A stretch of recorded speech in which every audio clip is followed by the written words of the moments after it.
এই ভাগ বন্টনের কথা বলছিলাম। পৈতৃক জমা জমি ভাগ বন্টন হয়ে গেল, যার যার মতো বাড়ি করে আছি। তো কাজী হাফিজ তার বাড়ি তার মতো গেটে নিয়েছে, পরে ওয়াল করে নিয়েছে, পরে অন্যরকম করেছে। মিনারও পরে আগের দেওয়াল পূর্ব দিকে যেটা ছিল সেটা ভেঙে দিয়ে অন্যরকম করেছে। তার বাড়ির সামনাসামনি আগের ব্যবস্থা অনুযায়ী একটা সাইডে ল্যাট্রিন ছিল, সেসব ভেঙে দিয়ে সমান করে ঠিক করে নিয়েছে। ওদিকে তাদের মতো আছে। তাই ভাগ বন্টন করা শেষ হয়ে যাওয়ার পরে এক সময়, বোধহয় 1-2 বছর পরে হবে, এটা এখন আমার সঠিক করে বলা মুশকিল। একসময় শাখা আসে পদ্মনগর থেকে, এসে বললো যে একটা ব্যাপার হয়েছে, আমাদের বাড়ির দক্ষিণে যে বৃত্তির দেওয়ালে আমাদের 4 ভাইয়ের নামে, কাজী হাফিজ, আমি, সকাল বাংমনার, এই 4 ভাইয়ের নামে 8 পাখি একটা জমি আছে এই বিলের ভিতরে। সে জমি আগেই বিক্রি হয়ে আছে, চাচা বিক্রি করে গেছেন, কিন্তু তার রেজিস্ট্রি টেস্ট্রি হয়নি, কিন্তু তারা এখন রেজিস্ট্রি করে দিতে বলছে। তারপর এই জমি আমাদের নাম ব্যবহার কি করে হইল? আমার ফাদার তখন ছিলেন, উনি সব কিছু জানেন না, বলেন যে কি করেছিল খেপু সেই জানে, যা রেজিস্ট্রি করলে হয়তো করে দাও। তো আমরা যে একদিন আমি আর সব কাজী হাফিজ সাইকেলে গেলাম পদ্মনগর, সেখান থেকে গেলাম শৈলকুপা যে মিনার সকাল ছিল, আমার 4 ভাই, সে 8 পাখি জমি, এক প্লটে 8 পাখি, 4 জন মালিক, আমরা রেজিস্ট্রি করে দিয়ে এলাম ওখানকার অন্য কার নামে যেন। ওই শৈলকুপা একদিনই গেছি, যে রেজিস্ট্রি করে দিয়ে আসলাম। এই জমি আমাদের নামে কেন হয়েছিল, কি হয়েছিল, কোন সূত্রে চাচা করেছিলেন, এটা আর জানি না, আর জানার চেষ্টাও করি নাই। রেজিস্ট্রি করে দিয়ে আসলাম, কোনো টাকা পয়সা আমরা পেলাম না, চালামও না। তার কারণ কাজী হাফিজ তো না, আমি অনেক ধার দেনা, এইসব বাড়ি ঘর করতে যেয়ে অনেক ধার দেনা করেছি। সকা আমাকে টাকা অনেক সময় দিচ্ছে, মিনারও কিছু কিছু দিচ্ছে, কি করেছে, তা সে আমরা ধরলাম না। আরো ধরলাম না এই কারণ, যখন ওই যে রওতাতে জমি ছিল, আমার দাদা তার বোনের অংশ পেয়েছিলেন, তো সেই জমি, সেখানে আমার বড় বোন নকুর বিয়ে হয়েছে। সে বললো যে সেই জমি ওরা সব বিক্রি করে দিচ্ছে, তা আমার দেয় না, যদি আপনারা আমার নামে রেজিস্ট্রি করে দেন তাহলে দেবে বলেছে, কিন্তু কাগজপত্র আনতে পারলো না। তা আমরা ওই কোনোভাবে, ওই বাকি মিয়া ছিল তাদের অংশীদার, সে তখন দেওয়ানি কেস করেছিল ওই আক্তার সাহেব ওনাদের নিয়ে। তো সেই কাগজ নিয়ে এসে দেখে আর বুঝতে পারলাম তাতে 44 ফাঁকি জমি আমার বাপ চাচারা পেতে পারেন বলে মনে হইল। 44 পাখি, 44 একটা পাখির একটা দলিল করে ওই বাড়ির পর কমিশন করে রেজিস্ট্রি দিয়ে হলো। তখন আমার ফাদার ছিলেন, আমার ফাদার সই করলেন, চাচা তখন মারা গেছেন, ওই সকা মিনার রস সই করে দিল। আমার পুকুর ছিলেন, উনি সই করে দিলেন। এই জন্য সেই 44 পাখি জমি রেজিস্ট্রি করে দিলেন। 44 পাখিও পায় নাই, পরে শুনেছি নাকি 11 পাখি পেয়েছে, আর বাকি পায় নাই। বাকিগুলো আগেই কোথায় বিক্রি করে দেওয়া হয়েছে, আব্দুর রুক মিয়া আমার তো সাহেব আগেই বিক্রি করে দিয়েছে। কি বাকি কর করেছেন, নিলাম করেছেন, কি কি হয়েছে। এটার জন্য আমি আমার বোনের কথা মতো বড়ালদাতে একদিন সালিশ করতেও গিয়েছিলাম। বড়ালদার সব রিডিং লোকগুলো সব আসলো কাছাইতে। নাকল স্কুলের হেডমাস্টার যেমন সব ছিলেন, প্রাথমিক স্কুলের হেডমাস্টার, ওটা আবার উনি আবার আমার বোনের বিয়ে, তার ছেলের সঙ্গে আমার বোনের মেয়ের বিয়ে হয়েছে। ওনার নাম হলো, এখন মনে আসছে, যাই হোক, উনি চৌগাছা স্কুলের হেডমাস্টার ছিলেন, উনিও ছিলেন। তারপর মিটিংয়ে বসলাম, সব ঠিকঠাক হলো, চাটা খাওয়া টাওয়া হলো। তো আমি বললাম যে এরকম ব্যাপার, এখানে তো আমার বাপ চাচারা কিন্তু জমি পেয়েছিলেন, তো সেই সব জমি তো ধরা হয় নাই, এখন আছে। তা আমার বোন আবার এই বাড়িতে বিয়ে হয়েছে, তা সেটা তার নাম আমরা দলিল করে দিয়েছি, তা সে জমি তো নাকি নাই, কি হয়েছে, বিক্রি হয়েছে, তা সেগুলো কি হবে। তা গ্রামের অন্য লোকরা কথা বলার আগে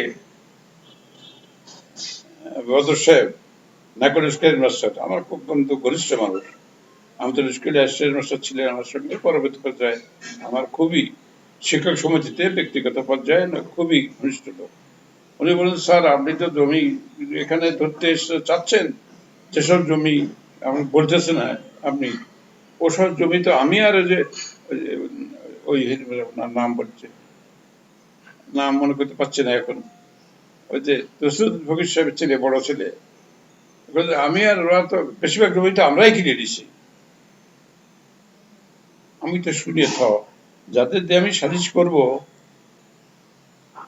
আমার তাই সাহেব প্রধান কি করে গেছেন, এই গ্রামের যারা প্রধান তাদের কাছে বেঁচেছেন, যাতে এটা কেউ দখল টখল করতে আসতে না পারে, সুবিধা না পায়। এই তারপরে মিটিং ওখানেই শেষ হয়ে গেল। আমার বোনের জমি টমি বাকি পাওয়া শেষ হয়ে গেল। ওই 10-11 ভাগে নাকি পেয়েছিল, সেইটাই। তা সেও নাকি নাই এখন, যাই হোক, সে আলাদা কথা। তো এইসব জমি যখন রেজিস্ট্রি করা হয়, তখন সাকাওয়াতরা এটা সই করে দিয়েছিল, কোনো কথাই বলে নাই যে জমি আপনার বোন পাবে, তা আমরা রেজিস্ট্রি করে দেবো কেন, ওরা দিয়েছিল। আবার সেই জন্য এই 8 পাখি রেজিস্ট্রি করার ভিতরেও আমরা কোনো প্রশ্ন করলাম না যে কেন কি হয়েছে, প্রশ্ন করলাম না।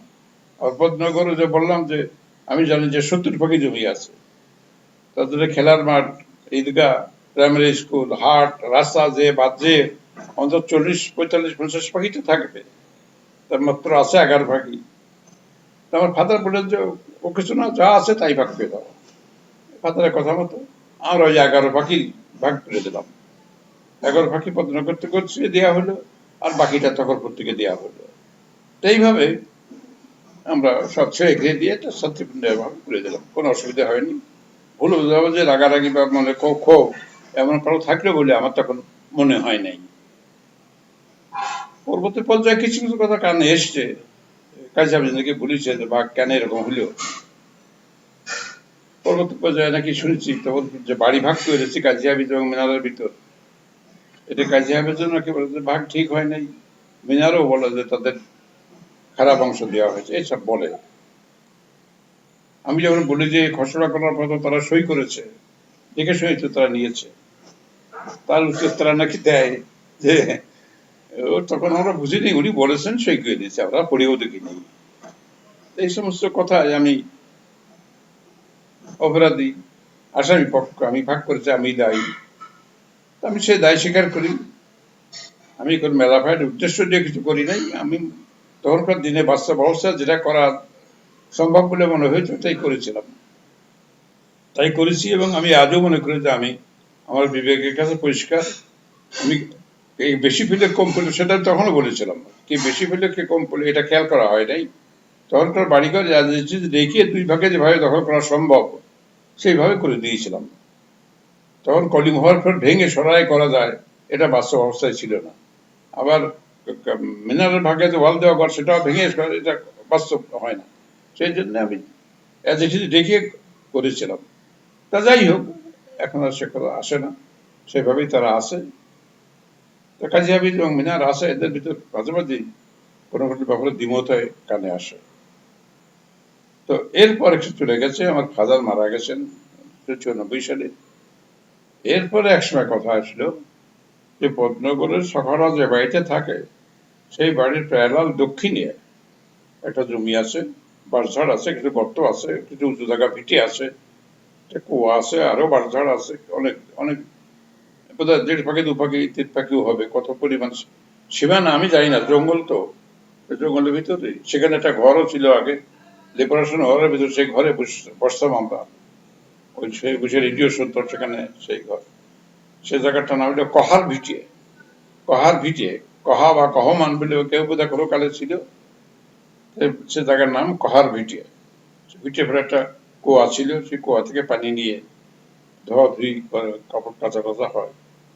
আমার ওয়াইফও সেই জায়গাতে পানি নিয়ে লিবারেশনের সময় ওইখান থেকে পানি নিয়ে মূল বাড়িতে নিয়ে যে কাপড় ধুইছেন, অনেক কষ্ট করেছে, সে দৃশ্য দেখেছি।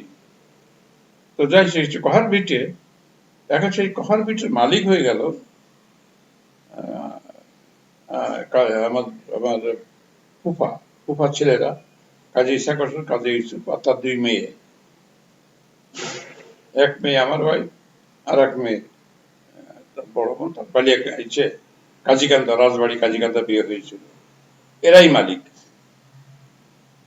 এখন এই জমি রেজিস্ট্রি করে দিতে হবে, এটা তাদের নামে রেকর্ড হয়ে গেছে। এটা অনেকদিন ধরে তো কথা শুনছি, আগেও শুনেছি, শুনতে শুনতে এটা কোন সালে মনে নাই, আমার মনে হয় যে 96, 97, 98 সাল টালে কোন সময়, আমার এখন মনে নেই। যাই হোক, আমার ফাদার তখন ছিলেন না, রেজিস্ট্রি দিতে হবে। পদ্মনগর জমি কাজী ইসমাইল হোসেনের নামে আমার ফুফা, অর্থাৎ পরে যিনি আমার শ্বশুর হয়েছিলেন, তার নামে হইল কেন, এর ইতিহাস তো জটিল, ইতিহাস সঠিক কেউ জানে না। আমি কিছু উড়ো কথা শুনেছিলাম, সেটা আর এখানে আলোচ্য আসে না। তা কেন তো ওই জমি কাজী ইসমাইল হোসেনের নামে কেনা হয়েছিল সেটা তো আর জানা যায় না। তা বস্তুত রেকর্ড হয়ে তার নামে এখন রেজিস্ট্রি করে দিতে হবে। তাই ইসাক ভাই ইউসুফেরা বললেন যে বাজার দরে টাকা দিতে হবে। এখন সেই জায়গা, সে 2-3 পাখি জমি বা কত জমি, যেহেতু বাড়ির সঙ্গে সন্নিহিত গ্রামের উঁচু জায়গা, আবার একটু খাদও ছিল, তার দাম নাকি অনেক। সেই টাকা এরা এরা করতে লাগলেন যে বাজার মূল্য দিতে হবে, জমি জমা আমাদের না আছে, কেন আছে, আমরা বেঁচে দেবো, ঠিক আছে, টাকা দিতে হবে। এই টাকাটুকু পরিমাণ নিয়ে কেউ পরিষ্কার করে না, আমাকে মধ্যস্থতা, এরা শাখা বলে আপনি করা দেন, এই শাখায় বলে যে তুমি টাকা নিয়ে দাও। শেষ পর্যন্ত কত দাম ঠিক করেছিলাম এখন আমার মনে নেই, তা বোধহয় 10-15 হাজার টাকা পাখি বা এরকম কি একটা দামে ঠিক করা হলো।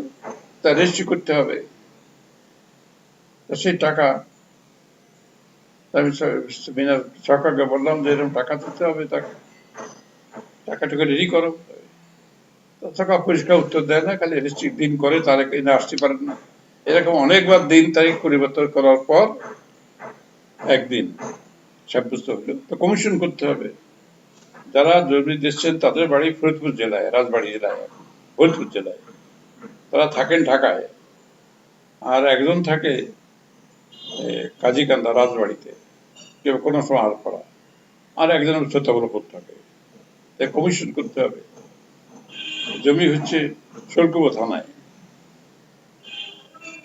তা কমিশন করতে হলে তো কমিশন তো শোলকুপো থানার ভিতর ভদ্রগড়ে সে হতে পারে, তাহলে ঢাকার থেকে এদের সবার নিয়ে ভদ্রগড় যেতে হবে, এটা কঠিন ব্যাপার। শেষ পর্যন্ত কিভাবে হইল, শ্রীপুর সাবরেশ্বর সাহেব বোধহয় রাজি হলেন কি, আমি কিছু বলি নাই, বোধহয় শাখাই বলার আরো কেউ বলেছিল, সাব্যস্ত হলো আনঅফিসিয়ালি শোলকুপো সাবরেশ্বর চলে আসবেন এখানে, আর শ্রীপুর সাবরেশ্বর এখানে বলার কিছু নেই, উনি সঙ্গ দেবেন, উনি আসবেন।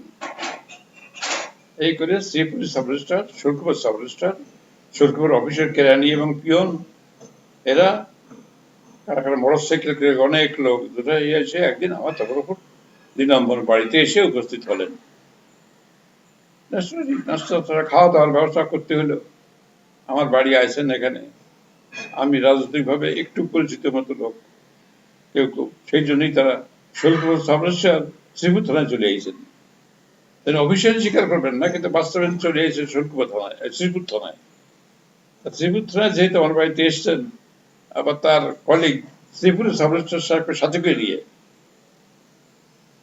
শ্রীপুর সাবরেশ্বর সাহেবকে আমি চিনতাম কিনা, মুখ চিনতাম কি কি, এইসব কারণে এসছে। দলিল টলিল লেখা ছিল, দলিল করা হলো, সই করতে ইসাক ভাই আইসেন, ইসুফ আছে, আমার সে আর একটা যে কত বোন সে আছে, আর আমার ওয়াইফ তো এখানে আছে।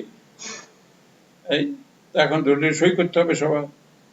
ইসাক ভাই বললেন টাকা টাকা কি, কত টাকা কই কি, তার সঙ্গে কোনো কথা বলে না। তা আমি বললাম যে ঠিক আছে সই করে, টাকা ও আইসে যখন টাকা নিশ্চয়ই দেবে। ওরা সইটাই করে দিলেন, কমিশন হয়ে গেল। করে সই টিপ টাপ নিয়ে সাকর টাকর করে খাওয়া দাওয়া করে সাবরেস্টাররা, কেরানি, পিয়ন, এরা সব চলে গেলেন। আমি সকাকে বলি যে টাকা পয়সা কি, সকা কোনো কথা বলেন। পরে দেখা গেল সে কোনো টাকাই আনে নাই, কিছুই টাকা নাই। পরে বললো যে আপনি দিয়ে দেন। তো আমার কাছে সে 2-4-5 হাজার টাকা হিসাব করলে পায়, এরকম কি যেন একটা, অনেক ধার দেনা করেছি তো অনেক কিছু। তা আমি বললাম, আমি তো, আমার তো কোনো টাকা নাই, এখন কিভাবে করি? আমি বাড়ি ঘর করে দিলাম হয়ে, তখন একদম ডুবন্ত অবস্থা, আমার কোনো কিছুই নাই। এই তখন আর কি না, আমি বললাম তাহলে ঠিক আছে, ওর তো টাকা আনে নাই, তো একটা এগ্রিমেন্ট সই করতেছি, ও 6 মাসের ভিতর টাকা আমি নিয়ে দেবো। এগ্রিমেন্ট আমি লিখলাম, ইসাক ভাই ইসুফ ওরা সই করলো, আবার সকাল মিনারে আবার সই করলো। সেই এগ্রিমেন্টটা আমি ইসাকের কাছে দিয়ে দিলাম। তারা কোনো টাকাটুকু পারেন না, রেজিস্ট্রি হলো, সেই থাকলে কদিন চলে গেলেন, হয়ে গেল। রহস্যটা হচ্ছে পরবর্তী পর্যায়ে সখা বা মিনারে পর্যন্ত সে বাবদ আমাকে 1 টাকাও দেয় নাই। ইসাক ভাইয়ের মেলা করার পর কথা বলতে লাগলেন। প্রথমে ইসাক ভাই ভাগে যে টাকাটা পান, আমি তার টাকাটা দিয়ে দিলাম, থাকলো ইসুফের অংশ। ইসুফিরটা অনেক পরে নানা রকম করে কিছু কিছু করে পরে সে সব টাকা আমাকে দিতে হইল। ইন রিটার্ন, এর পরিবর্তে মিনার সরকার কাছে যে টাকাটুকু আমরা দেনা ছিলাম, আমি সেসব শোধ হয়ে গেল। একদিন কথা বলতে, তাহলে তোমার টাকাটা আমি দিয়ে দিলাম, তোমার কাছেও আমরা মুক্ত, তুমিও মুক্ত। এরকম কথা বলি, এটা দেনা পাওনা শোধ, যা দেওয়ার আমিই দিলাম, এবং সরকারও জিতুক বা আমি জিতি, এভাবে হয়ে শেষ হয়ে গেল। এইভাবে করে জমজমা রেজিস্ট্রি, জমি দেনা পাওনা যথা কিছু সব কিছু হয়েছে। শেষ করে যে আমি বড়, ইসাক ভাই ইসুফ পরে সদস্য, তারা বেঁচে গেছেন, পেয়ে গেছেন। সখা মিনাররাও তারা পদ্মনগরের জমি টমি ঠিকঠাক পেয়ে গেছে। তখন পুরো জমি টমি পেয়েছে, তা হয়ে গেছে। এখন তাদের ভিতর কাজী হাফিজ তার মতো আছেন, তারা অনেক জমি বিক্রি করে ফেলেছে শুনেছি। আমার বড় বোন যে বড়লদার, সে তার সব জমি এখান থেকে বিক্রি করে চলে গেছে। আমার ছোট বোন, তারাও যে তার জমিটা সব ইনট্যাক্ট আছে, সে তার মতোই বর্গা টাকা দিয়ে খায়। এই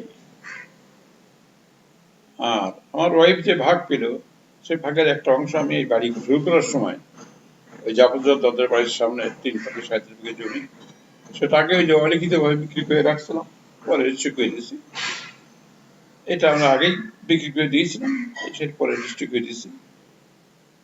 এটা আমার ওয়াইফের অংশ, সেই জন্য বেশিরভাগটাই বিক্রি হয়েই আছে। ওই বিক্রিটাই ভাগে আমরা নিয়েছিলাম, আমরা বিক্রি আমরা যেহেতু করেছি, আমার ভাগে রেখেছিলাম, এভাবে হয়ে গেছে। অর্থাৎ জমা জমি বাড়িঘর সব ঠিকঠাক যা করার হয়ে গেছে, সবই ঠিকঠাক হয়ে গেছে। এখন আমি আমার মতো আছি, কাজী হাফিজের মতো আছে, মিনারের মতো আছে, সকাশের মতো আছে। এইভাবে ভাগ বন্টন এইভাবে শেষ হয়েছে। তখনপুর বাড়ি, কাজী বদর রহমান সাহেবের বাড়ি 8-8 ঘর ছিল, পরে যে 2টো ঘর হয়, পরে যে তুমি ধরে দিলে দিতে পারো, তো এসব হয়ে যায়। কিন্তু বাড়ির সেই ঐতিহ্য সুরক্ষিত হচ্ছে কিনা সেটা প্রশ্ন।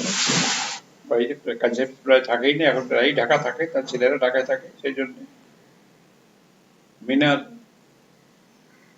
একা থাকে, স্বেচ্ছাসেবী ব্যবসা করে। বাড়িতে লোকজনের চলাচল খুব কম। ঘর বাড়ি ভালো হয়েছে, ঘরটার হয়েছে, মিনার কাজী হাফিজ পাকা ঘরটার করেছে। আচ্ছা, এইভাবে ভাগ বন্টন শেষ। দোষ যা সবই আমার, ত্রুটিপূর্ণ কাজ যা করেছি আল্লাহ মাফ করুক। এই তা আমি যা বুঝেছিলাম ঠিকই করেছিলাম, দোষ মনে করি নাই। এখন কেউ দোষ মনে করে বলে আমার কানে আসে, তাতে আমি কষ্ট বোধ করিনি। বড় সম্পত্তি যখন ভাগ হয়ে যায়, তখন সেই ভাগিদারদের ভিতর পুরোপুরি সন্তুষ্ট হয়ে পাওয়া নেওয়া এটা হয়ে ওঠে না। আশেপাশেও আমরা অনেক দেখি, শুনিও। আর আমি বিশেষ করে খেয়াল করি, দ্বারকানাথ ঠাকুরের ছেলে দেবেন্দ্রনাথ ঠাকুর, তার ছেলে রবীন্দ্রনাথ ঠাকুর, এই জমি যখন ভাগ হয়, দেবেন্দ্রনাথ ঠাকুরের জমি যখন ভাগ বন্টন হয়, দ্বারকানাথ ঠাকুরের যে অর্জিত সম্পত্তি বিভিন্ন জমিদারি, শেষে এসে সবচেয়ে ছোট ছিলেন যে রবীন্দ্রনাথ, তার সময় ভাগ বন্টনের পুরো ভাগ সম্পন্ন হয় এবং তিনি সবার জন্য দায়ী হন। তিনি ঠিক করে ভাগ করে দিয়েছেন। এইটা অনেক ভাগিদারি স্বীকার করেন নাই।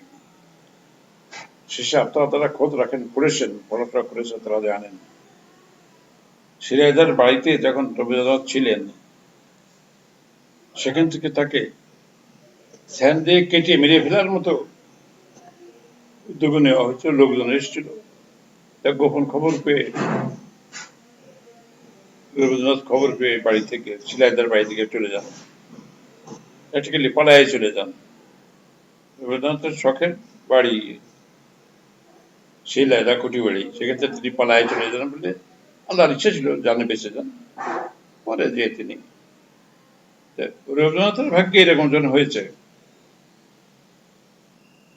এটা তো খুব স্বাভাবিক। আর আমরা তুচ্ছ মানুষ, আমরা তো কিছুই না, আমাদের এটা হতেই পারে। আল্লাহ মাফ করুন, দোষটি কি করেছি আল্লাহ মাফ করুন। ভাগ বন্টন শেষ। এরপরের কথা আমার বাড়ি করা। আমার বাড়ি করার কথা আমি বলব।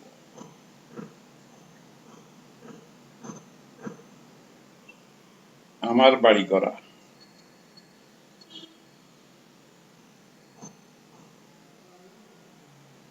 যখন ভাগ হলাম, যে জমি পেলাম যা আছে, তখন আমার বড় মেয়ে বিয়ে হয়ে কুচু আছে, বড় ছেলে আরবিতে চাকরি ঢুকেছে কেবল,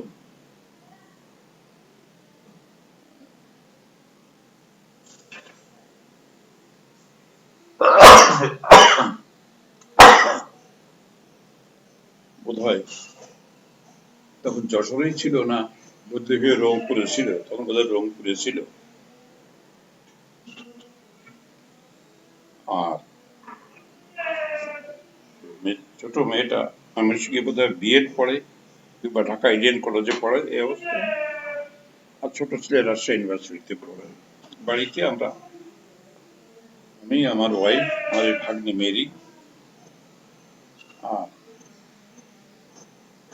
এবারে বড়দার বোনের ছেলে স্বামী এখানে থাকতো, 6-7 পড়তো। তো বাড়ি ভাগ হয়ে চলে গেলাম 7 দিনের ভিতর। আমার ঘরটা ছিল রেলিং এর উপরে, তারপরে বাসিরা ঘরের তা করে সেই ঘর রেলিং ঘর সহ একেবারে পাড়া সব লোক চুপড়ি নিয়ে ঘরে উঠেও দিল। 3-4 দিনের ভিতরে ঘর থাকার মতো হয়ে গেল। এই জায়গায় বেড়াই নিয়ে ওখানে লাগাই দিলে হয়ে গেল। আর রাজে একটা রান্নাঘর বানায় দিল, আর নারকেলের পাতায় যে একটা ছাপড়া বানায় দিল, সেখানেই আমার ওয়াইফ রান্নার কাজ শুরু করলেন। টিউবওয়েল ছিল না, পুকুর ছিল কাছে, পুকুরে একটা ঘাটও বাঁধা ছিল, এটা সুবিধা ছিল। আর খাওয়ার পানিটা ওই বাড়ির যে টিউবওয়েল ছিল, ওই পুকুরের দক্ষিণ পাড়ে যে পানি আনার ব্যবস্থা ছিল, ভালোই ছিল ব্যবস্থা, সেক্ষেত্রে পানি আনা। ওই মাজুগুলি পাড়ার একটা মেয়ে, বিধবা মেয়ে, সে থাকতো, সেই পানিটাই নিয়ে দিত, রান্নাটা সাহায্য করতো। এইভাবে বাড়ি বলতে উত্তরে কোথায় এখন খড়ের রান্নাঘর, আর পশ্চিমে কোথায় ওই 1950 সেই খড়ের ঘরটা। তার ভিতরে আমি যে একটা খাট পেয়েছিলাম, সেই খাটটা দেয়া হলো। সেই ঘরের আবার দক্ষিণ দিকে একটা খোপ, অর্থাৎ 2.5 হাত চওড়া একটা খোপ রাখা হলো। সেই জায়গা রাখার বেঞ্চি আর 2-3 হাত আপনার চেয়ার দেওয়া হলো। সেইটা আমার বৈঠকখানা হলো, সে ছবি আছে, এটা হলো। আর যে খাটখানা ছিল, সে খাটখানা ঘরের অর্ধেকের বেশি রয়ে গেল।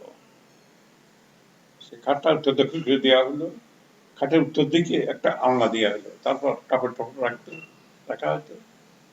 তার উত্তরে আর উত্তর দিকের বেড়ার কিনারে একটা ছোট একটা চৌকি, 2.5 হাত চওড়া একটা চৌকি, সেইটা দিয়ে সেইটা আমার ওয়াইফ থাকতো। আর রান্নাঘরটা একটা বড় চৌকি দেওয়া হলো, সেটাই মেরি থাকতো, আর ওই শামীম থাকতো, একটা টেবিলও সেখানে দেওয়া হলো। ওই রান্নাঘরে তো রান্না হতো না, বাইরে লাইটের ভেতর ঘরে ওখানে রান্না হতো, ছাপড়ায় রান্না হতো। আর ওইগুলোর ভিতরে মাছা করার ধান টান কিছু পাওয়া গেল, সেই সবগুলো মাছায়, ওই মাছায় উত্তর পূর্ব মাছায় থাকতো। মেরি আর শামীম 6-7 পড়ে, তখন ওরা থাকতো। ওরা দুটো চোখে দেওয়া হয়েছিল ওখানে নাকি, ওরা থাকতো। একটা বারান্দা ছিল, আমরা খাওয়ার সময় ঘরের ভিতরে রান্নাঘর, ওই ঘরের ভিতরেও খেতাম, আবার বারান্দায় বসেও খেতাম। তো জানুয়ারি মাসে তো আসলাম, এইভাবে তখন আমরা এসে গেছি, প্রায় আসা হচ্ছে, সব জিনিসপত্র আনা হয় নাই। একদিন আরপাড়া থেকে ইসাক ভাই এসছেন, তুমি শুনেছেন যে আমরা ভাগ হয়ে গেছি, বাড়ি করেছি, তুমি সাইকেল নিয়ে ওই বাড়িতে এসছেন। ওই বাড়িতে এসে শুনতে ওরা ওই বাড়ি চলে গেছে, উনি দেখতে এসেছেন যখন, তখন আবার শুনছেন যে কিছু বিচারপত্র ওইখানে কোথায় ছিল। দেখলাম যে উনি একটা লেপ আর কয়টা বালিশ তাই কাঁধে করে নিয়ে উনি আমাদের এই বাড়ি দিকে আসছেন। আমি যাচ্ছি, দেখছি ইসাক ভাই, দাদা আপনি? জিজ্ঞেস করলাম আপনি? তাহলে হ্যাঁ, তুমি বাড়ি করেছো শুনে দেখতে আসলাম। তো এগুলো, তাহলে হয় এগুলো নিতে হবে এই বাড়িতে, আবার আমরা যাচ্ছি যখন নিয়ে যাই, তোমার একটু এই লেপ আর বালিশ এনে দিলাম, কাঁধে করে নিয়ে উনি আবার এই বাড়ি এসে রাখলেন। দেখলেন তো থাকা থাকা তো সন্ধ্যের দিকে আবার বোধহয় চলে গেলেন না কি হলো। এই এই ঘর, যখন এই ঘর করা হয়, বলতে ভুলে গেছি, এই ঘর যখন বাসীরা করতেছে, এই ঘরের পোতা করা হয়েছে, ঘরটা আনা হয় নাই, পরদিন আনবে। সেই দিন ঘর মেঝের পর অনেকগুলো সোন আছে, সোন ওই ঢালা লাগাতে হবে, ঢালা নড়ে যায়, সেই জন্য। তা ইবাদত সাহেব এসছেন, ইউনিভার্সিটির, রাজশাহী ইউনিভার্সিটির প্রফেসর, তখন উনি বাংলা বিভাগের চেয়ারম্যান ছিলেন। উনি আইসেন কুদ্দুস সাহেব আর ওদের কাজুলের মতি আর এরা। তো ওখানে তো কোনো জিনিসপত্র নাই, তো উনি ওই সোনের লাঠির বাড়ি বসলেন, সোনের লাঠির বাড়ি বসলেন। তখন ওই বাড়ি থেকে চাটা খেতেন না তেমন, চা এনে খাওয়ালাম কি খাওয়ালাম না মনে নাই, বলে ওই ছোটের লাঠির ঘর বসেই দেখে টেকে গেলেন। ঠিক আছে, আপনি করেন, হয়ে যাবে, আপনার কাজ তো লাঞ্চে আটকায় না, হয়ে যাবে, দেখে টেকে গেলেন। তা যাই হোক, এইভাবে ভালো হয়ে গেল। ওই বাঁশ কেটে ঘিরে ফেললাম, দক্ষিণ দিকটা পুরো বাঁশের বেড়াইটা ঘেরা, পূর্ব দিকটাও ঘেরা, পশ্চিম দিকে খানিকটা ঘর আর খানিকটা ইয়ে, একটা দেউড়ির বেড়ার মতো করা হলো, রাত্রে সিকিউরিটি আটকা রাখার মতো ব্যবস্থা করা হলো, ফাঁকা মাঠের ভিতর তো। আর ওই ঘরের পশ্চিম ফুটার যে ঘরটা করলাম, ঘরের পশ্চিম দিক দিয়ে একটা স্ল্যাব ল্যাট্রিন বানানো, স্ল্যাব ল্যাট্রিন বানাইয়ে এই ঘরের ডোয়াটাও পাকা করে দিলাম। মাঠের ভিতর চোরে টোরে সিন কাটে কিনা, কি হয় কিনা, সেই জন্য ডোয়া পাকা কাদার গাঁথনি করে প্লাস্টার করে দিলাম। আর ওই পশ্চিমের ডোয়ার মধ্যে ওইখানে আবার একটা ডোয়ার সঙ্গে অ্যাডজাস্টেন্ট সঙ্গে একটা ল্যাট্রিন বানালাম, যে তাদের একটা চাল লাগাই দিলাম। এই তা পশ্চিম পাড়ার প্রিন্সিপাল শরীফ একদিন বলছেন যে, মাস্টার সাহেব কি এটা মসজিদ বানাচ্ছেন নাকি? দেখে বলছে, কেন, মসজিদের মতো এখনো দেখতেছি, রহস্য করলো। হ্যাঁ, ওটা যে আমার ফাদারকে নিয়ে আসবো তো এই বাড়িতে, তা সেই জন্য উনি তো রাতে যেতে পারেন না, সেই জন্য ওই ল্যাট্রিন করেছি সঙ্গে, পেশাব করা যায়, তাতে খাটের নামেই যেতে পারেন। ও, আমি তো ভাবছি যে হেরল্ড সাহেব বোধ হয় মসজিদ বানাচ্ছে, এই রহস্য করলো। তা যাই হোক, সেটা করলাম।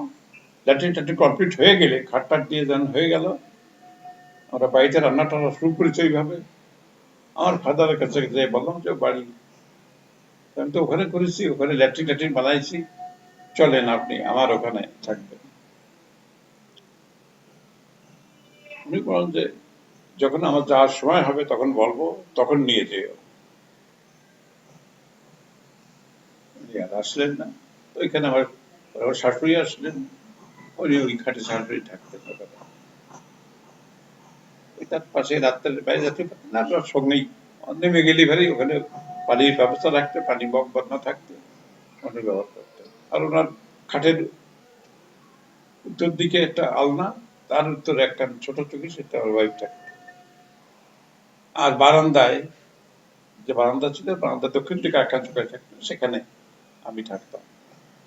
এইভাবে ওই বাড়ি করলাম। তখন মনে করতাম যে বাড়ির নাম দেবো দিগন্তিকা, দিগন্ত দেখা যায়, এই মনে মনে তখন ছিল দিগন্তিকা। পরে অবশ্য সেটা আর হয় নাই। যখন ওই পাকা ঘরটা, বিল্ডিংটা করা হয়েছে, তখন আবার আমি বাড়ির নাম করেছি ন অবলম্বন। ব্যাকরণগত ভাবে শুদ্ধ নয়, কিন্তু আমি করেছি এই অর্থে যেটা কোনো অবলম্বন না, সাময়িক থাকার জায়গা, কোনো অবলম্বন না। এর থেকে ন অবলম্বন থেকে নিলম্বন করেছি আমি সন্ধি করে। বাংলা প্রচলিত ব্যাকরণে শুদ্ধ না, কিন্তু আমার কাছে ন অবলম্বন নিলম্বন, এই হিসাবে নাম করেছি নিলম্বন। পরে এটা করলাম কি জন্য, আমার মনে হইলো যে বাড়ি করছি বলে এটা আমার কোনো অবলম্বন না, এটা একটা সাময়িক থাকার জায়গা। আমাদের নামকরণ এটা একবার সার্থক হয়েছে। সেই বাড়ি ৮৬ সাল থেকে শুরু করে এই ২০০২-৩-৪ সালে শেষ হয়েছে, কিন্তু সেই বাড়িতে আমি থাকি নেই বেশি, থাকি পথে পথেই। ঢাকাতে বিভিন্ন জায়গায় ভাড়ায় থাকি। আজ যখন কথা বলছি তখন আমি ঢাকায় বসেই বলছি, সে বাড়ি তালা দেওয়া পড়ে আছে। সে বাড়ি আমার কোনো অবলম্বন হয়ে ওঠে নাই। তা যাই হোক, সেই বাড়ি করেছি। এই বাড়ির ইতিহাস, এই বাড়ি করলাম। আমি এখন বাড়ি করার ইতিহাসটাই একটু বিস্তারিত বলবো। যাদের এটা পড়তে ইচ্ছে করবে না তারা এই চ্যাপ্টারটা বাদ দিয়ে দিতে পারেন না। এটা সবার জন্য এটা কোনো পাঠ্য বিষয় হবে না। আমি আমার স্মৃতিটা এখানে উল্লেখ করে যাচ্ছি শুধু।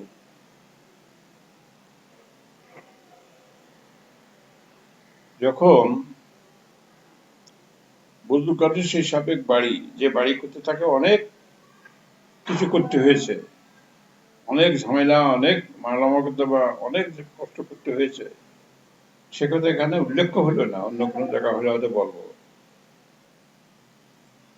যে বাড়িতে আমিও ৩-৪ বাড়ি ঘর পরিবর্তন করেছি, উঠেছি, নানা রকম করে করেছি, আমার ফাদারও করেছিলেন, পরিবর্তন আমিও আমার প্রথম জীবনেই ওই বাড়ি ঘর বাড়ি অনেকবার, অনেক রকম, তো ৪-৫ বার ঘর বাড়ি উঠে নানা রকম করে করেছি, নানা রকম ব্যবস্থা করেছি। এসব বাড়ি যখন ছেড়ে এখানে আসলাম,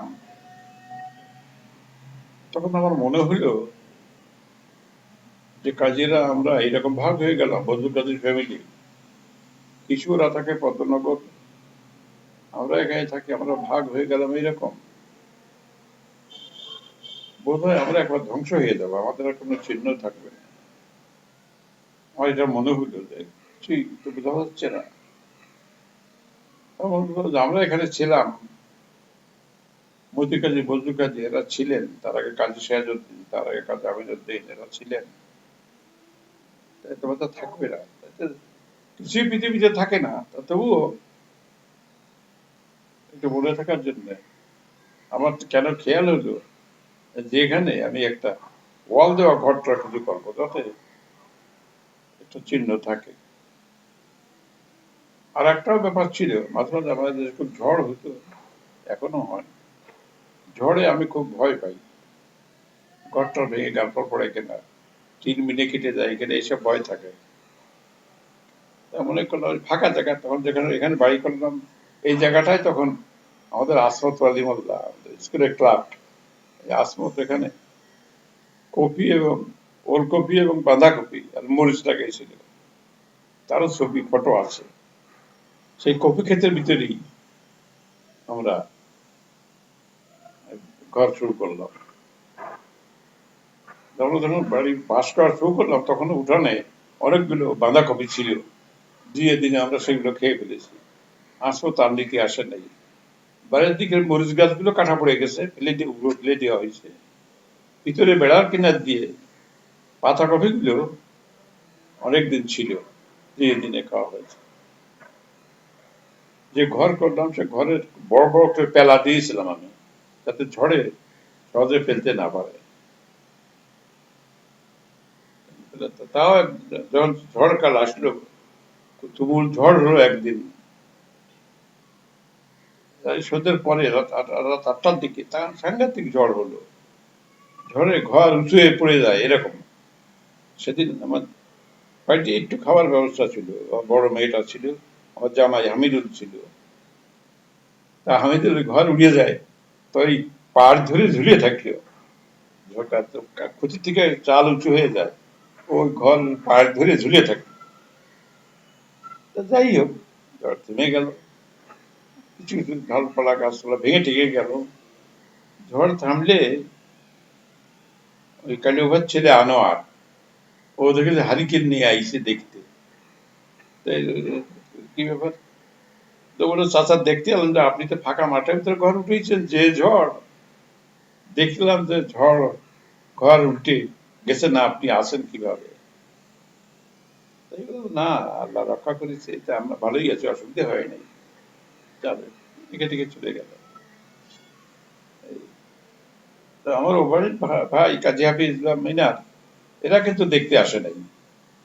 এরা বোধহয় ঝড়ের পরিমাণটা বুঝতেও পারে নাই, এমনও হতে পারে, কিন্তু তারা কেউ আসে নাই। তা আনোয়ার এসে দেখে টেকে গেল। শ্বশুর বোধ হয় এসছিল সামনে একটু, দেখলো না আছে, এইভাবে গেল। আমার ইচ্ছে হলো যে ইয়ে করবো। তা আসমত কেরানি আমাকে বলল, স্যার আপনি এইখানে ছোট্ট একটু ঘর বানাই এরকম থাকলেন, সবাই বলতেছে আপনি এখানে কি করে থাকবে? 19 বন্ধুর ঘর, অর্থাৎ 8 ফুট চওড়া, 5 হাত 5.5 হাত চওড়া, আর 13-14 হাত লম্বা একটুখানি ঘর, আর রেলিং এর উপর বারান্দার খুঁটিগুটি গাড়া বাড়িতে। পেলাটা দিয়ে দিয়েছিলাম সব দিকে, দক্ষিণ দিকেও পেলা দিয়েছিলাম 2টা, পশ্চিম পূবের দিকেও 2টা, পশ্চিম দিকেও পেলা দেওয়া ছিল, সব দিকে পেলা দেওয়া। তো যাই হোক, বললো, স্যার আপনি এখানে এরকম করবেন? মানুষ বলতেছে যে কি করে থাকবে, কি হবে? মানুষ একেবারে তুচ্ছ মনে করছে, কি মাথা খারাপ হয়ে গেল না কি হলে উনি এরকম। তো যাই হোক, কিছু লোকের আমার প্রতি ভালোবাসা শ্রদ্ধা ছিল, তা আমার জন্য চিন্তা করলো যে কিভাবে থাকবে। তাই মনে করলাম যে এখানে ঝড় এরকম টিনের ঘর যদি করতে হয়, টিনের ঘর ফাঁকা জায়গা তো রোদে গরম হয়ে যাবে, সাংঘাতিক থাকা যাবে না। এত ঝড় যখন হলো, তাহলে একটা রুম ওয়াল, একটা বিল্ডিং এর রুমই করি। একটা রুম যদি করা যায়, সেখানে ঝড়ের সময় থাকা গেল, আর এসব ঘর থাকলে এভাবেই থাকবো, একটা রুম করি। তো এটা মনে মধ্যে চিন্তা করছি। এর মাঝে বোধহয় মাসটা হবে, এটা 86 সালের, 86 এর 86 এর মাস হবে এই সময়। তো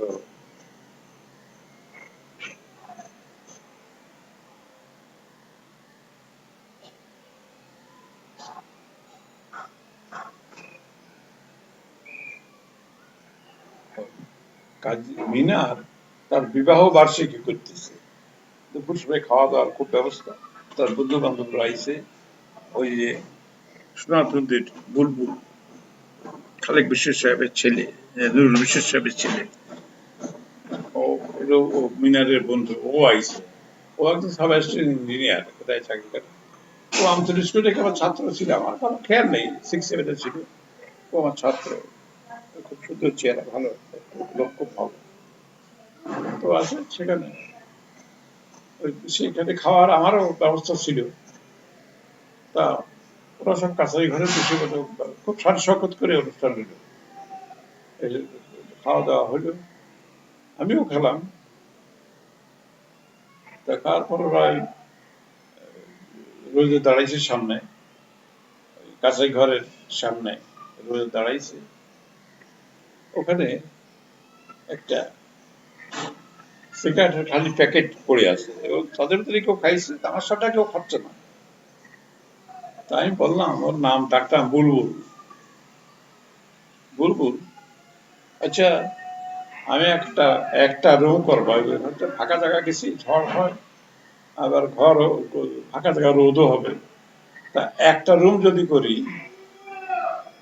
তাহলে কি খরচ হয়, কত ইট লাগে, কি লাগে, একটা ওই সিগারেটের বাক্সটা তুলিয়ে ওর ভিতরে একটা সাদা কাগজ থাকে, ওই কাগজটা ওর হাতে দিলাম। তারপর ওই কলম দিল না কি দিল, একটা দেখলো যে এরকম করে যদি একটা রুম করি তাহলে কত কত ইট বালি সিমেন্ট কি লাগে বলো তো, এটা তো এভাবে না, তো আমি একটা হিসেব করে দেবো। আমি কি যেন বললো, কয় হাজার কি বললো, এভাবে না, আমি একটা হিসেব আমি করে দেবো।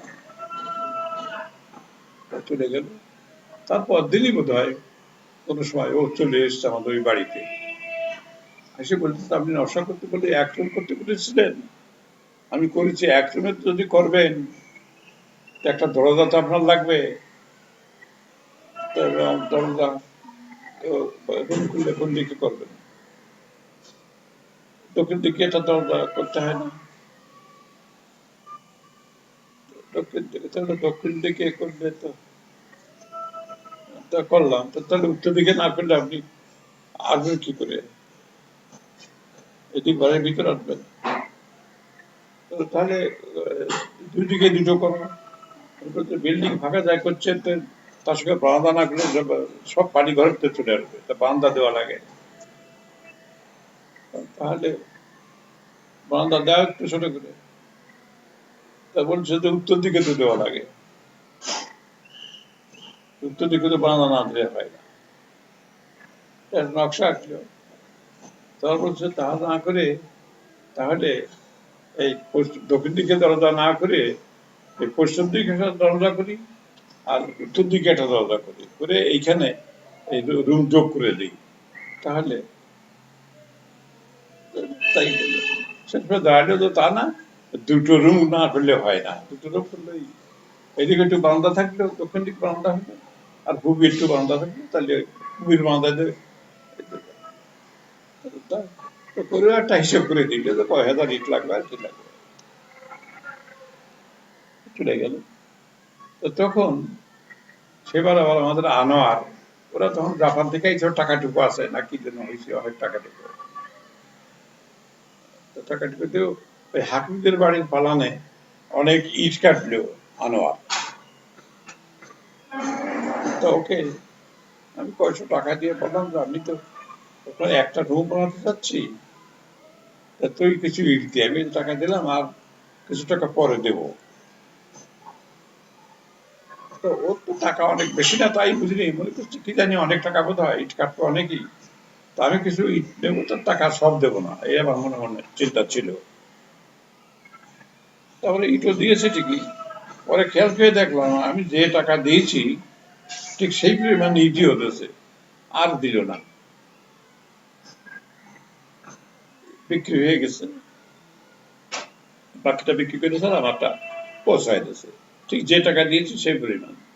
আমি বুঝলাম যে ওরা বাকি দিতে চাচ্ছে না, পারে না। এর মাঝে একদিন আমি এসে গেছিলাম, কি কারণে পশ্চিম পাড়ায় দক্ষিণ পাড়ায় গিয়েছিলাম, সেখানে থেকে ওই পাড়ার বাদশাহ আব্দুর রহমান আমার ছাত্র, সে ইট কাটাইছে, তার বাড়ির সামনে ইট লাইনটা খুব সুন্দর, লাল রং, ভালো শেপটা গুলো খুব ভালো। তাকে পরে কদিন কোথায় দেখা হলো, কিছু টাকা দিলাম যে তুমি আমার কিছু ইট দাও, কিছু ইট দাও যাতে আমি করবো, পরে তোমার টাকা দেবো, কিছু টাকা দাও। ও কিছু বললো না। পরে দেখি যে আমি যে টাকা দিয়েছি ও ঠিক সেই পরিমাণ ইট দিয়েছে। গাড়িওয়ালা ঘোড়া গাড়িতে না কিছু করে এনে দিয়ে গেছে। পরে একদিন আমি দেখি, আমি বাড়ির ভিতরে বেরিয়ে দেখি ও এসে আবার ওখানে সে ইট গুনতেছে, যে ওর যে লোক এনে দিতেছে তার আবার বেশি নিতেছে কিনা বা কমতেছে কিনা। দেখে চলে গেল। তাই বুঝলাম যে পৃথিবীতে খুবই হিসাবের জায়গা। আমি তখন বুঝলাম এটা খুব কম বোঝা লোক, বরাবরই আমি এইটুকুই খালি দাও, অধিকার খুলে না এইটুকু। তাই বুঝলাম যেটা খুব হিসাবের জায়গা। এটা তো আমার মতো বুঝ দিয়ে পৃথিবী চলে না। এই দুটো ঘটনায় আমি বুঝে ফেললাম। ইট পেলাম, এই দিয়ে তাই তাহলে আর হয় না, এবছর ওই ইয়েটা করে রাখি, ফাউন্ডেশনটা করে রাখি, বৃষ্টি বাদল যাক বসে যাক, সামনের বছর দেখা যাবে। তাই জলিল মিস্ত্রি, ওই নোয়াটা বাড়ি, জলিল খান, সে আমার কাজ কাম করেছে আগে, আন্তরিক স্কুলে বোধহয় করেছে, শাসের স্কুলে করেছে, তাকে দিলে সে আসলো। এর মাঝে আমি একটা নকশা করাইছিলাম, আমি নিজে একটা ধারণা করে, হারু লিবিয়া থেকে এসছে, তাকে দিলাম, তুই একটা ব্লু প্রিন্ট করে একটা দিয়েছে। ও ঢাকা থেকে ওর খরচে ভালো একটা প্ল্যান টান করে নকশা করে একবার সব সুন্দর করে আর দোতলার ফাউন্ডেশন দিয়ে ও একটা নকশা করে দিছে আমার, অল্প দিনের ভিতরে দিল। আর একটু বিয়েবার ছেলে, সেই প্ল্যান দেখে দেখতে মেলা হেভি ফাউন্ডেশন দিছে, ঠিক আছে করো, আমি একতলা করবো তো, কালে কালে ওরা যদি পারে দোতলা করতে সেইভাবেই করো। যে ইট ছিল তাই দিয়ে বালি টালি ফটো কিভাবে কি করলাম করে, তা এখন এটা করা হলে ও কয় যে স্যার এই যে করা হয়েছে, বাথরুম একটা ল্যাট্রিন না থাকলে কেমন হয়, বিল্ডিং 2 রুম হচ্ছে, ওই কাটার সময় আবার ওই উত্তর পশ্চিম কোনায় একটা বাথরুম করার, প্রথমে খুব সরু করে, পরে বলে এটা হয় না, আবার চওড়া করে মোটামুটি একটা স্ট্যান্ডার্ড 8 ফুট বাই 10 ফুট বা কত এরকম করে বাথরুম করা হলো। এই ফাউন্ডেশন করে এটাই দেওয়া হলো। যতটুকু বুঝলাম তখন মিস্ত্রি যা বুঝলেন, আমি যা বুঝলাম, এই যে ফাউন্ডেশন ঢালাই করে গাঁথা, গাঁথতে গাঁথতে দেখা গেল যে গাঁথার মাটির উপরে ওঠার 1 ফুট আগেই আমার যা ইট সংগ্রহ ছিল সব ফুরাই গেল। তখন আমার কাছে আর কোনো টাকাও নেই, আর কিছুই নেই। আর বৃষ্টি পড়তে লাগলো, তার বন্ধ হয়ে গেল, ওই গর্ত পানি ভরে গেল, সব জায়গায় ইট নিচে পড়ে গেল, থাকলো। 86 সাল এইভাবেই চলে গেল। 1987-এ আমি চলছে সেবার আমরা রাজনীতির কথা নানান ভাবে পরিচিতি হয়েছে। স্কুল হিসাবে আমরা খুলনা ডিভিশনের ভিতর বেস্ট স্কুল হিসাবে জাতীয় পুরস্কার পেয়ে গেলাম। আর তখনকার যে ইউনো টিউনো এরা ছিলেন, তাদের সঙ্গে আসা দেওয়া হলো, স্কুলে লিখলে খুব ভালো হলো, পুরস্কার স্কুলে অনুষ্ঠানে দিয়ে হলো, অনেক লোক এখানে আসতে আসতো। আমার পরিচিতিটা দ্রুত বেড়ে গেল এবং বেশ একটা রাজনীতি তখন প্রায় ছেড়ে দেওয়ার ভিতরে রাজনীতি ছেড়েই দিয়েছি, বিএনপি করি না এমনিতে। তবে যোগাযোগ আছে, আওয়ামী লোকজন চেনে জানে, আমি তার ভিতরে করি নাই। বিএনপি যারা নেতাটা হয়েছে তাদের চেনাশোনা আছে, মাজরুল হক সাহেব আছেন, এরা আছে, পরিচিতি আছে। তো স্কুলে বোধ হয়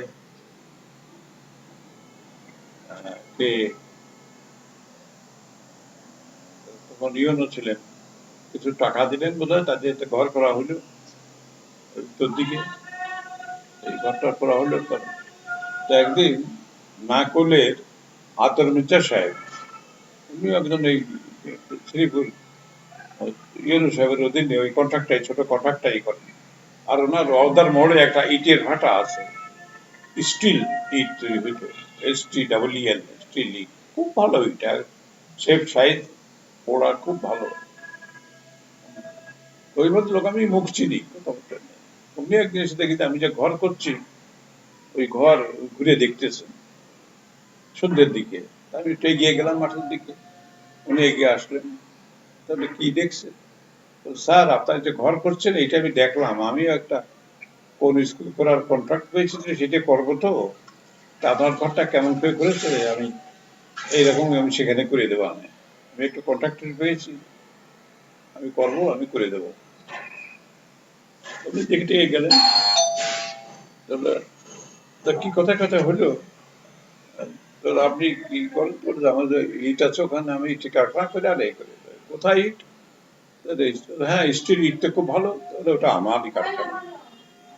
ও, তা আপনার ইট? তা আমার তো কিছু, আমি একটা বাড়ি করার চিন্তা করেছিলাম, গত বছর ফাউন্ডেশন করেছিলাম, আর নেই, আমার কিছু ইট লাগবে। তাহলে কত ইট লাগবে স্যার বলেন? কয় হাজার লাগবে, আমি পাঠাই দেবো, আমার গাড়ি টাড়ি আছে, আমি পাঠাই দেবো। তো না, আমার তো এখন টাকা পয়সা না, এটাই আমি লোক পাঠাবো, তখন দেবেন। তো না, আমার কত লাগবে বলেন, আমি পাঠাই দিচ্ছি। আমি বললাম, তো আমার তো ঠিক এই মুহূর্তে আমার নেওয়ার তো সুযোগ নাই।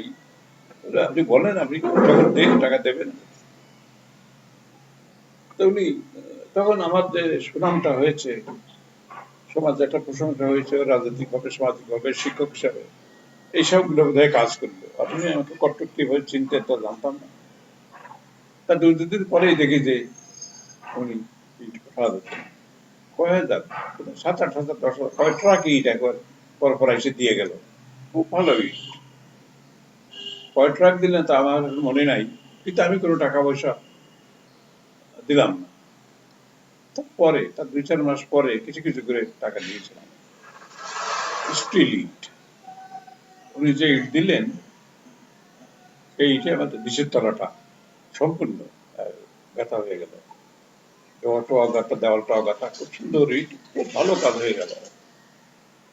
বালিটা তখন একটা গজার একটা লোক, তার নাম কি ছিল, সে এসে বলতো, স্যার আপনার যে ইট আসছে, তো বালি লাগবে না? তাই বললাম, বালি তো লাগবে, কিন্তু আমার তো টাকা নাই। তো টাকা আপনি দেবেন? হ্যাঁ, যা। সে বালি দিয়ে দিল। এইটার বালি বিনা টাকায় পেয়ে গেলাম। তো বালির টাকা আরো অনেক করে দিয়েছেন। তার নাম সন্তোষ ছিল বোধহয়, সন্তোষ তার নামটা বোধহয় ছিল। পরে অনেক পরে সে সে দু একদিন আসতো, 2-1 মাস পর পরে আসে, একটু সালাম জানা যেত, তা কিছু বলতো না। কোনদিন চাই নাই, তাই আমি পরে দিলাম। পরে তখন লোকটা ওই রকম সব জায়গায় দিত দিত, ওই পলতা চরের বালি। তা সিমেন্ট কোথায় পাওয়া যাবে? তখন বাজারে তাদের সিমেন্টের ব্যবসা ছিল, মনে নাই। সিমেন্টটা কিছু টাকা দিয়ে কিনলাম না, কিছু বললাম তো ঘুরে এটা দেবো, সিমেন্ট দিলাম। সিমেন্টের টাকাটা আমাকে জোগাড় করতে হলো, দিয়ে একতলা ভালা গাঁথনি। যখন এই গাঁথনি হইতো, তখন হাফেজ মহাজুদ্দিন সাহেব প্রায় রোজই যেতেন, উনি ঘুরে গিয়ে তদারক করে দেখতেন। সন্ধ্যের পরে উনি আবার আসতেন। খালি পোতার পর আমরা বসে থেকে চা খাতাম, তার সময় করা হয়ে গেল, গাঁথনি হয়ে গেল, সাদ করতে হবে। সাদ করতে হবে, লিন্টেল করার সময় রড টড নিয়ে এসছে। তা সাদ করতে হবে, সাদের রড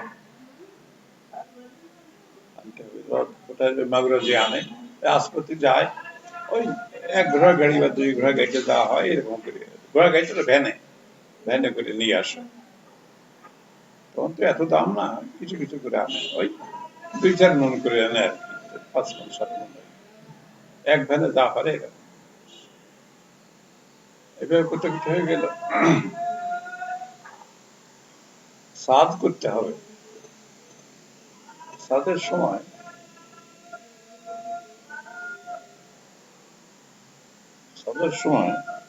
এই মাঝে মাঝে রড আনে, তো ওই মাগুর লাবণী স্টোর থেকে আনে। লাবণ স্টোর হচ্ছে আসাদুজ্জামান সাহেবের শালার দোকান, বাড়ি শিবরামপুরে। তার সে লোক আমাকে চেনে, আমি তাকে চিনি নিয়ে, লোক আমাকে চেনে। ওই রাজনীতি সূত্রে ঘোরাঘুরি করতাম, সেই সবে চিনত একটু। তাসবত প্রায় যে আনে তা একদম সাধ্য। ওই দিন একটু বেশি কত আনতে গেছে, তো এক রুম ঢালাই করবো এরকম একটা চিন্তা বোধ হয় নাকি আনতে গেছে। তো বলছে যে আপনি যে রড প্রায় নেন, কোথায় নেন, কার জন্য এটা নেন? তখন বলছে যে স্যারের জন্য। Sir headmaster sir. তো ওনার তো আপনি নেন মাঝে মাঝে, আমি এখন চাকরি করি, আসি নিয়ে যাই, অন্য কাজে আসি, আবার এটা নিয়ে যাই। তো ওনার ইয়েটা কি রড নেন আপনি, কত রড লাগবে? তাও জানি না। তো কি বাড়ি? তো বর্ণনা দিচ্ছে যে এইরকম ঘর, এই 2 রুম হবে, 2 দিক বারান্দা, বাথরুম, এই আর কি। ও তাহলে রড নিয়ে যান, আমি দিয়ে দিচ্ছি, নিয়ে যান। না, এত রড তো আমার টাকা নাই, টাকাই হবে। তো আপনি নিয়ে যান, তারপরে টাকা উনি দেবে, যখন দেয় তখন দেবে। তা সেটা কোথাও একটা অনুমান করে সব রড দিয়ে দিয়েছে লাবণ স্টোর। তা গেছে, আসতে আসে সন্ধ্যে পর হয়ে গেছে, অনেক ভ্যান, ওদের 5-7 ভ্যান হবে, কি কত ভ্যান অনুমান নেই। তার বৃষ্টি হইতে বৃষ্টি হইতে আমি ভাবলাম আসফোর্ট গেল, আসে না। তা যাই হোক, শেষ পর্যন্ত আসে, অনেক রড। আমি বললাম তুমি এত রড কিভাবে আনলে, কোথায়? আমি চিন্তিত হয়ে গেলাম যে এত রড দিয়ে এত টাকা। যাই হোক, রড এসে গেল।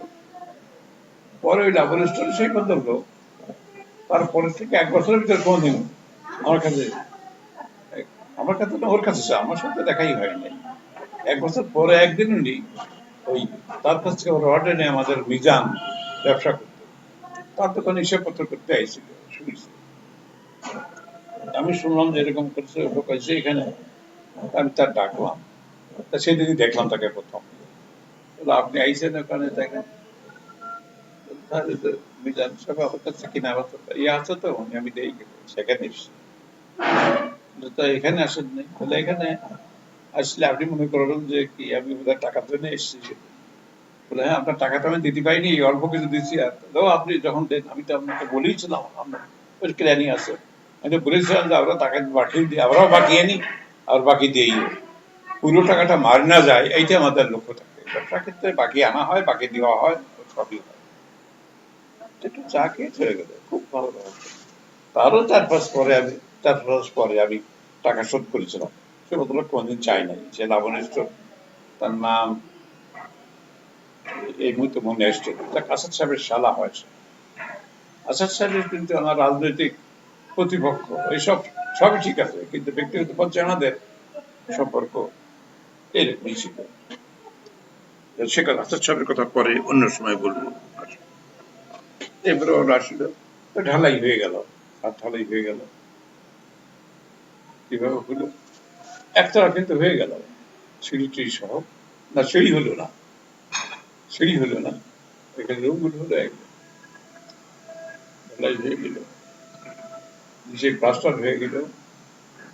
তখন আস্তে আস্তে 87-88 সালে পর্যন্ত, এই সময় তো আস্তে আস্তে আস্তে নিচের তলা, নিচের তলাটা মোজাইক করে দিলাম। করে ডিসেম্বর কতটুকু আমার চিন্তায় কুলাইলো, গ্রামে থেকে শহরে এসে তো ভালো বিল্ডিং বন্দি করবে চিন্তাও ছিল না, দেখিও নাই। মনের ভিতর যা হলো সেইভাবে করে করা হলো। এটা করা হলে এই বাড়ি এসে ফাদারকে বললাম, যখন একটা 2টো রুম করেছি, আপনি এবার চলেন না। এই তো 86 সালে করেছি, এটা বললাম বোধ হয় 88 সালের শেষে। 86 সালে, 87-88 সাল। রং করা হয়নি তখন, লাগানো হয়েছে সবই, রং করা হয়নি, রোড করা হয়েছে। তখন উনি বললেন যে ঠিক আছে। তখন একটা হাতাওয়ালা চেয়ার ওখানে বসাইয়ে নাকে 2 জন ধরে ওই বাড়ি নিয়ে যাওয়া হলো। এই এতদিন উনি এখানে এই বাড়ি ছিলেন। ওই দুপুরের খাবারটা রবির মা ওই বাড়িতে দিয়ে আসতো, সকালের নাস্তাটা দিয়ে আসতো, দুপুরের খাবারটা দিয়ে আসতো, বিকালের চা, রাত্রের খাবার কাজী হাফিজ ওই বাড়ি ছিল, সে দিত। সকালে নাস্তা, দুপুরে খাবার এই বাড়িতে দিয়ে আসা হতো এইভাবে চলতো। তারপর এই আহ, এইভাবে একতলা হয়ে গেল, সামনের সিঁড়িটাও হলো, তার সামনের সিঁড়িটা আর প্লাস্টার করা হলো না। ঘরের ফ্লোর আমি খুব উঁচু করে দিয়েছিলাম। অনেক আমার অত উঁচু করে দেখে সন্দেহ নাই, বললাম যে মাঠের ভিতরে বাড়ি করলাম, এখানে থাকবে মেয়েরা, যে বিছানায় শুয়ে টুয়ে থাকে, জানলাতে দেখা যাবে, সেজন্য এত উঁচু করে দিলাম যাতে এখানে ঘুরলেও জানলা খোলা থাকলেও দেখা না যায়। তাই অনেক উঁচু করে। আমার আরো 1 ফুট উঁচু করার ইচ্ছে ছিল, সবাই খুব না করাতে আর করি নাই। আমার ইচ্ছে ছিল আরো 1 ফুট উঁচু করবো, করা হয়নি। যাই হোক, ছাদ ঢালাই করার দিন আসলো, যে একটা নাটক হইলো। ঢালাই করার দিন অনেক লোক লাগে, আমাদের এই জোরদার পাড়ার সব লোক তৈরি হয়েছে, আমরা ছাদ ঢালার দিন আমরা আমরা নিয়ে দেবো, আমরা আমরা করে দেবো। আমার রেগুলার লেবার যারা ছিল ছিল, আর জোরদার পাড়ার সব লোক চলে আসলো, সে 10-15-20 জন, অত লোকের দরকার নাই। তা আসলে সবাই মিলে করলো। দুপুরে একটু খাবার ব্যবস্থা ট্যবস্থা করলাম, কি করলাম, ভালো একটু ব্যবস্থা করলাম। ঢালাই হয়ে গেল, 2টো অব্দি বাঁচতে বাঁচতে ঢালাই হয়ে, এত লোক একেবারে সঙ্গে সঙ্গে হয়ে গেল, ঢালাই হয়ে গেল। তারপরে খাওয়া দাওয়া করে আমার ওইটাই ছিল, লোকজনের সহযোগিতা খুবই পাই। এই যে ইট পেলাম, এই যে বালি পেলাম, এই যে রড পেলাম, এই যে দেখতে, এটা রহস্যজনক কিভাবে হয়। আমার বিরুদ্ধে কথা আছে আমি স্কুলের টাকা চুরি করে হারাইছি, এইটা বলা হতো। তখন যারা যেরকম তাকে চিন্তা করে সেই এইভাবে করা হলো। হ্যাঁ, এটা বলতে ভুল হয়ে গেছে। এই যে করলাম, এই করার সময় আমার ছাত্র ইসমাইল শরীফের ছেলে ওসমান, ও আবার কাঠের ব্যবসা করে। ও এসে বলতে, স্যার আপনি জানা দরজা বানাবেন তো? তা আমি কাঠ দিয়ে দেই। তুমি আমার কাঠ দিবা?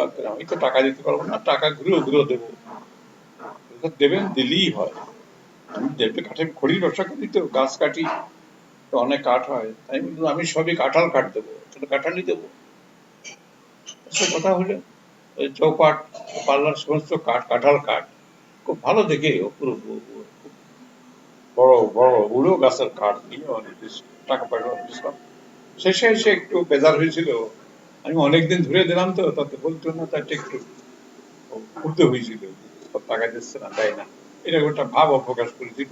সামনে না আড়ালে, পরে দিয়ে দিচ্ছিলাম, একটু ক্ষুব্ধ হয়েছিল। যাই হোক, পরে বুঝেছে যে আমার তো টাকা নাই, বললাম আমি তো বলেছিলাম টাকা নাই আমার। স্যার হ্যাঁ, আমারও তো কম টাকার ব্যবসা, তাই তাই তো আপনাকে কিছু বলি নাই। আমাকে বলো নাই, কিন্তু তুমি যে অসুস্থ তত আমি খবর পাইছিলাম। তো যাই হোক, ও পরে যখন দোতলা হলো, আবার বলে দেই, দোতলা করার সময় এর ভিতরে আবার ও কাছের ব্যবসা আবার বন্ধ হয়ে গেছে, কি হলো আর করে না। দোতলা করার সময় থেকে আসবে ওই সুলেমান সুলেমান মোল্লা, যে নাজুদ্দিন মোল্লার না গুলাম মোল্লার ছেলে, সে বললো, স্যার গতবার কার্ড দিছিল ওসমান, এবার আমি কার্ড দেবো। ওসমান তো দিছিল, পরে ওসমান ঠিক মতো টাকা দিতে পারেনি, ও বেজার হয়েছিল, আবার এখন তুমি দিবা, তাহলে ও যদি দিতে পারে তা আমিও পারবো। ঠিক ও দিয়েছিল, শুধু দাদা দাদা কাঠি দেয় নাই, ও খাট বানা দিয়েছিল 2-3 খেল, আলনা বানা দিয়েছিল, টেবিল বানা দিয়েছিল, টিপয় বানায় দিয়েছিল, আরো কি কি যেন বানায় দিয়েছিল। ছাত্রের বাজার দোকান করেছিল, ফার্নিচারের দোকান, সে ওসমান খালি কাঠই দিয়েছিল, ও আমার কিছু 2 খেল খাট বানায় দিল, বোধ হয় 2 খেল না 3 খেল ঠিক হয়ে বানায় দিল, আলনা বোধ হয় বিটসেপও বানায় দিল, এটা কি কি অনেক কিছু বানায় দিয়েছিল। তো যাই হোক, বাড়ির একতলা হয়ে গেল, দোতলা আর হচ্ছে না। 1-2 বছর এই বছর থাকলো। তারপরে এক সময় 3 তারিখ আর এখন মনে নেই, দোতলা শুরু করলাম। দোতলা শুরু করলাম, তখন আমাদের স্কুলের বিল্ডিং কাজ হচ্ছে, গভর্নমেন্ট কিছু টাকা দিচ্ছে, তাই দিয়ে বিল্ডিং হচ্ছে। গভর্নমেন্টের টাকা তো ঠিক তো পাওয়া যায় না, ভালো ভালো পাওয়া যায় না, হয় না, কাজ বন্ধ থাকে। মোহাম্মদপুরের নাম ফুল মিয়া, ফুল মিয়া না মিঠু, মিঠু মিয়া, ফুল মিয়া ছিল আর মূল মিস্ত্রির নাম ছিল মধু মিয়া না কি নাম। লোকটা খুব ভালো মিস্ত্রি হিসেবে, তার ভালো অভিজ্ঞ সেই লোক। স্কুলে কাজ দিচ্ছিলাম, ওই আইন নদীর কথায়, আইন নদীর বাড়ি ঘর করেছিল খুব সুন্দর কোথায়। এই লোকটা ভালো, এটা এরা লোক নিজেরা এসে থেকে করবে, কামাই ঠেক দেবে না। সেই জন্যই তাকে ওই লাখ টাকার ঘর যেটাকে বলতাম, ওই ঘরটা তার দিলাম। সে করেছিল নিজে করে ফ্ল্যাটটার উপরে টিটি ঘর মিস্ত্রিটা করে দিল, নিজে কনস্ট্রাকশন সে করেছিল। এই টাকা পেতে মাঝে মাঝে দেরিয়া কাজ বন্ধ থাকে, ও বললো স্যার আমরা বাড়ি কাজটা আমি করে দিই, আমি এখানে কাজ করবো, মাঝে মাঝে আপনার ওখানে কাজ করবো। এখানে কাজ যখন বন্ধ থাকে তখন আমি আমার বাড়ি কাজ করবো, আপনি শুধু খাবারটা দেবেন, আমাদের তো লোকজন নিয়ে এসে খাবার দিতে হয়, খাবার খরচা যদি দিতে পারেন তাহলে আমি আমার সুবিধে হবে। এখানে ধর কাজ না থাকে বসে থাকি, খাবার দিতে হয়, এটা আমার ক্ষতি। এই সময় যদি আপনার ঘরে খাবারটা হয়ে যায় তাহলে আবার যখন এখানে টাকা আলি এখানে কাজ করলাম, আর এখানে কাজ যখন বন্ধ থাকে তখন ওখান থেকে করলাম। এইভাবে করলে আমার সুবিধা হবে। এই কথাই আমি শুরু করে ফেললাম। সেই সিঁড়ি করলো, সিঁড়িটা আমি যেভাবে করতে ইচ্ছুক ছিলাম সেভাবে করা হলো না, উনি বুঝলো না। যাই হোক এভাবে হলো, তারপরে দোতলার কাজ শুরু করা হলো। এইবার সুবিধা হলো, ওই যে মাগুরায় রডের দোকান সে পরিচয় হয়ে গেছে, আসপাত ইচ্ছে মতোই ওই 2-1000 টাকা দেই, নিয়ে আসে, পাশাপাশি নিয়ে আসে, ওই দোকান থেকে রড নিয়ে আসতো।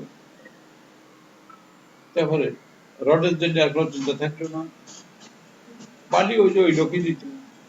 তা দোতলা কাজের সময়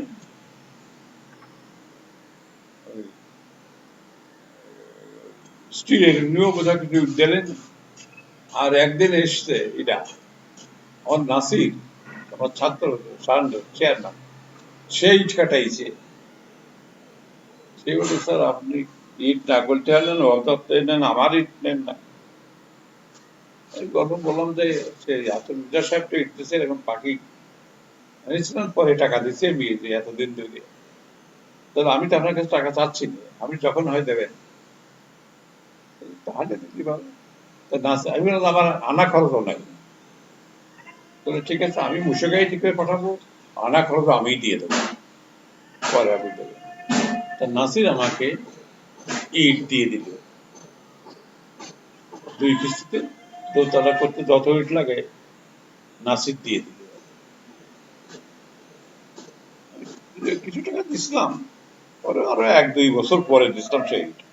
ও কোনদিন নিতে আসে নাই, ও কোনদিন আসে নাই। তোর এক ভাসতে না ভাগ্নে আছে, সে একদিন আসমতকে ধরেছিল যে আপনার টাকা দিচ্ছেন না, এই কথা বলেছিল। তা নাসির কোনদিন কিছু বলে নাই। এটা বলার পরে আমি টাকা দিয়ে দিলাম, নাসিরকে বললাম যে তোমার খুঁজছে টাকা চায়। স্যার ও বেয়াদব, ও বোঝে করতে, এইটুকু নাসির করে আর কিছু করে না। তা নাসির ইট দিয়ে যেন গাথা হয়েছে, একদিন মোটর সাইকেল নিয়ে দেখেছে মতিয়ার, আমার আমতলির মতিয়ার, কাজলের মতিয়ার না, যশোর মুসলিম একাডেমি হেডমাস্টার, আমতলি স্কুলে আমার ছাত্র ছিল। সে দেখে স্যার আপনি বাড়ি করতেছেন, ইট কেনেন, তা আমার ইট তো কেনেন না। আমি তো ইট কিনি মানে ওই যে এইভাবে পাইছি, আতর বিদ্যা দিয়েছিল। আর পরে নাসির দিয়েছে টাকা পড়বে, তাহলে মতিয়ার তো, যদি নাসির যদি টাকা না নিয়ে দিতে পারে, মতিয়ার কি টাকা না নিয়ে দিতে পারে না? এরপরে যত ইট লাগবে সব আমি দেবো, আপনি আমার কাছে নিতে হবে। এখন তোমরা তো বলতেছো এটা কথা না, আমি তো টাকা দিতে পারি, ঘুরেও দেই, ছাত্র মানুষ, তোমরা আমি, তাহলে আমি কোনোদিনই টাকা দেয় না আমার এখানে আসবো, কোনো দিই না, যদি নাও দেন তাও আসবো। কথা তো খুব পাকা ছিল বুঝি, আর তাই দেও, ঠিকই তাই। ওই বসে গাড়ি করে ভোট দিল। তো ওর ইট দিয়ে দেখলাম সেই ইট দিয়ে বিল্ডিং করা যায় না, এমনি বাড়ির এমনি ইট ওই কাঠকুটিরে পোড়াইছে, গোল গোল ভাটা না চারকোনা ভাটা করে, রংটা খুব ভালো, কিন্তু ইট ঠিক এইসব স্টিলের যে ইট, স্টিলের ইট সবচেয়ে ভালো, তারপরে নাসিরেরটা, আর ওরটা দিয়ে তো ওকে মিস্ত্রিকে শুনলো যে বারান্দায় ঘর করে দেন, কত লাগবে। তাই বারান্দার ওয়াল যত ইট মইটারি দিয়ে বারান্দার ওয়ালটা মইটারের ইট দিয়ে করা। ওইটা যদি ইট না দিত বারান্দার ওয়াল তখন করা হতো না। তো দেখলো ওটা সত্যি কোনোদিনই আসে না, কোনোদিনই আসে না। তো থাকে দশরে ওই ইট কাটি বন্ধ বৃষ্টি দিল আমার দিল, আর পরে কাটাই নেই। পরে আসমত 1 বছর 2 বছর পরে কিংবা আরো পরে আসমত তার টাকা দিয়ে আইছে, তার দশর দিয়ে দিতেছে, বইটা কোনো রকম আসে নাই, হিসেব করে রাখছিলাম বইটা সেই জন্যই পাওয়া গেল। আর বালি অবশ্য পরবর্তী পর্যায়ে আরো কে কে দিচ্ছিল সেটা আর ভালো মনে নেই। বালির দাম তখন খুবই কম ছিল, ও গলদার বালি ওটা তাহলে সিলেট সেন্টার দেওয়ার মতো এই কালচার আসেনি, আমরা সিলেট সেন্টার দেই নেই। এই ক্যালেজ হয়ে 3 তালা করার সময় সিলেট সেন্টার আমরা এনে দিতে হয়েছে, সেটা আলাদা কথা, সেটা বলে দেওয়া হয়েছে, অল্প জানা হয়েছে। দোতলা কথা হয়ে গেল, যা দরকার কাঠ ফার্নিচার সবই সুলাইমান দিল, এগুলো কাজটা গ্রহণ হইলো। আর মিহির ছিল, যারা দরজা বানাইছে নিচেও মিহির বানাইছে, উপরেও মিহির বানাইছে। মিহির রাশেদ তার বর্ণাই সহ কয়জন আসে উপরতলায় থাকতো, গান গাইতে আবার আমাদের সঙ্গেই খাইতো, আমাদের বাড়ির সদস্য নিত, 3 তলা 5 তলা খাইতো। ওই 5-7 দিন পরে বাড়ি যেত, টাকা নিত, বাকি থাকতে দুপুরে এসে নিত, এরকম। এই যে বাড়ি করলাম, মিস্ত্রির টাকাও কবে দিয়েছি তারও ঠিক নেই, রাজমিস্ত্রির টাকা কবে দিয়েছি তারও ঠিক নেই। তো রাজমিস্ত্রির টাকাটা বিশেষ করে রহমতপুরের টাকা শেষ করেছিলাম 2 বছর পরে। তখন গেছে আমাদের আসাম রবিবার পাহারাদার গার্ড, স্কুলে নাইট গার্ড, ও যে দিয়ে এসছে। শেষ একবার এক ঈদের আগের দিন যাইয়ে ওই শেষ কিস্তি দিয়ে এলো টাকা, সে কোনদিন আসে নাই, সে বোধ 2 বছর পরে। সব কাজে যখন হচ্ছে তার 2 বছর পরে আমি টাকা শোধ করছি, এইভাবে করে শেষ কিস্তি এত হইবার দিয়েছিল মহাত্ম যে স্ত্রীর কাছে। এইভাবে করে যে বাড়ি বোধ 1986 সালে শুরু করেছিলাম, দোতলা শেষ হলো যখন গেছে দোতলার গাড়টি হয়েছে, লিন্টেল হয় নাই, সেই সময় রবির বিয়ে হয়ে গেল 90 সালে, না তো বিয়ে হলো রবির। সেই দোতলা সেই দিন আমার ফাদার দোতলায় উঠেও নিয়ে যাওয়া হয়েছে ধরে কি করে। পরে দোতলা হওয়ার পর আমি একদিন বলেছিলাম, একদিন চললেন উপরতলায়, বলেছি দেখেন না, ইসলামী একদিন দেখেছি, আর রাজি আছে। এইটা আমার মনে কষ্ট আছে। এরপর 2 তলা করে রংটাকে সম্পূর্ণ কমপ্লিট করার পরে একদিন আমাকে বুঝে সুঝে উপরতলা নিয়ে যাওয়া, না পারলে চেয়ারে বসাই উপরে নিয়ে যাওয়া ছিল। আর কোনোদিনই ওনাকে বলিনি। একদিন বলেছিলাম, কিন্তু সেদিন উনি বললেন যে না থাক, এখন কি যাবো, তো দেখিস। একদম কমপ্লিট হওয়ার পর কোনোদিনই বলিনি। 90 সালের ফেব্রুয়ারি শেষ দিনে উনি মারা গেলেন। এবার কতবার ঢাকা গেছি, এসছি, উনি আর মেরি থাকিছেন, আমি আমাদের ওয়াইফ ঢাকায় গেছি, আইসি, আবার থাকিছেন, উনি একাই থাকিছেন মেরিট নিয়ে, আবার এসছি। কিন্তু আর কোনোদিনই ওনাকে দোতলায় নিয়ে দেখাই নেই। উচিত ছিল দোতলায় নিয়ে ওনার দেখানো বসানো, আরো ভালো হতো সাদাও যদি উঠে নিয়ে যেতাম দোতলার সাথে, এই তার দেখাতে দেখতে পারতেন না, পরে দূরে দৃষ্টি যেত না। এই কষ্টটাই আমার মনে হয় এখন। এই কাজটা আর করি নাই, বলি নেই কোনোদিন। অনেক কথাই মনে হয় না। মা তো কিছুই দেখেন নাই, শুধু পাকা বাথরুম দেখেছেন, গোসল করার দিতাম পানি টিউবওয়েল দিয়ে। আমাদের বাড়িতে 2টো কুয়া ছিল, তাদের সবসময় পানি থাকতো না, গোসল করতে কষ্ট হতো, সেই জন্য গোসল করার জায়গা করে দিয়েছিলাম,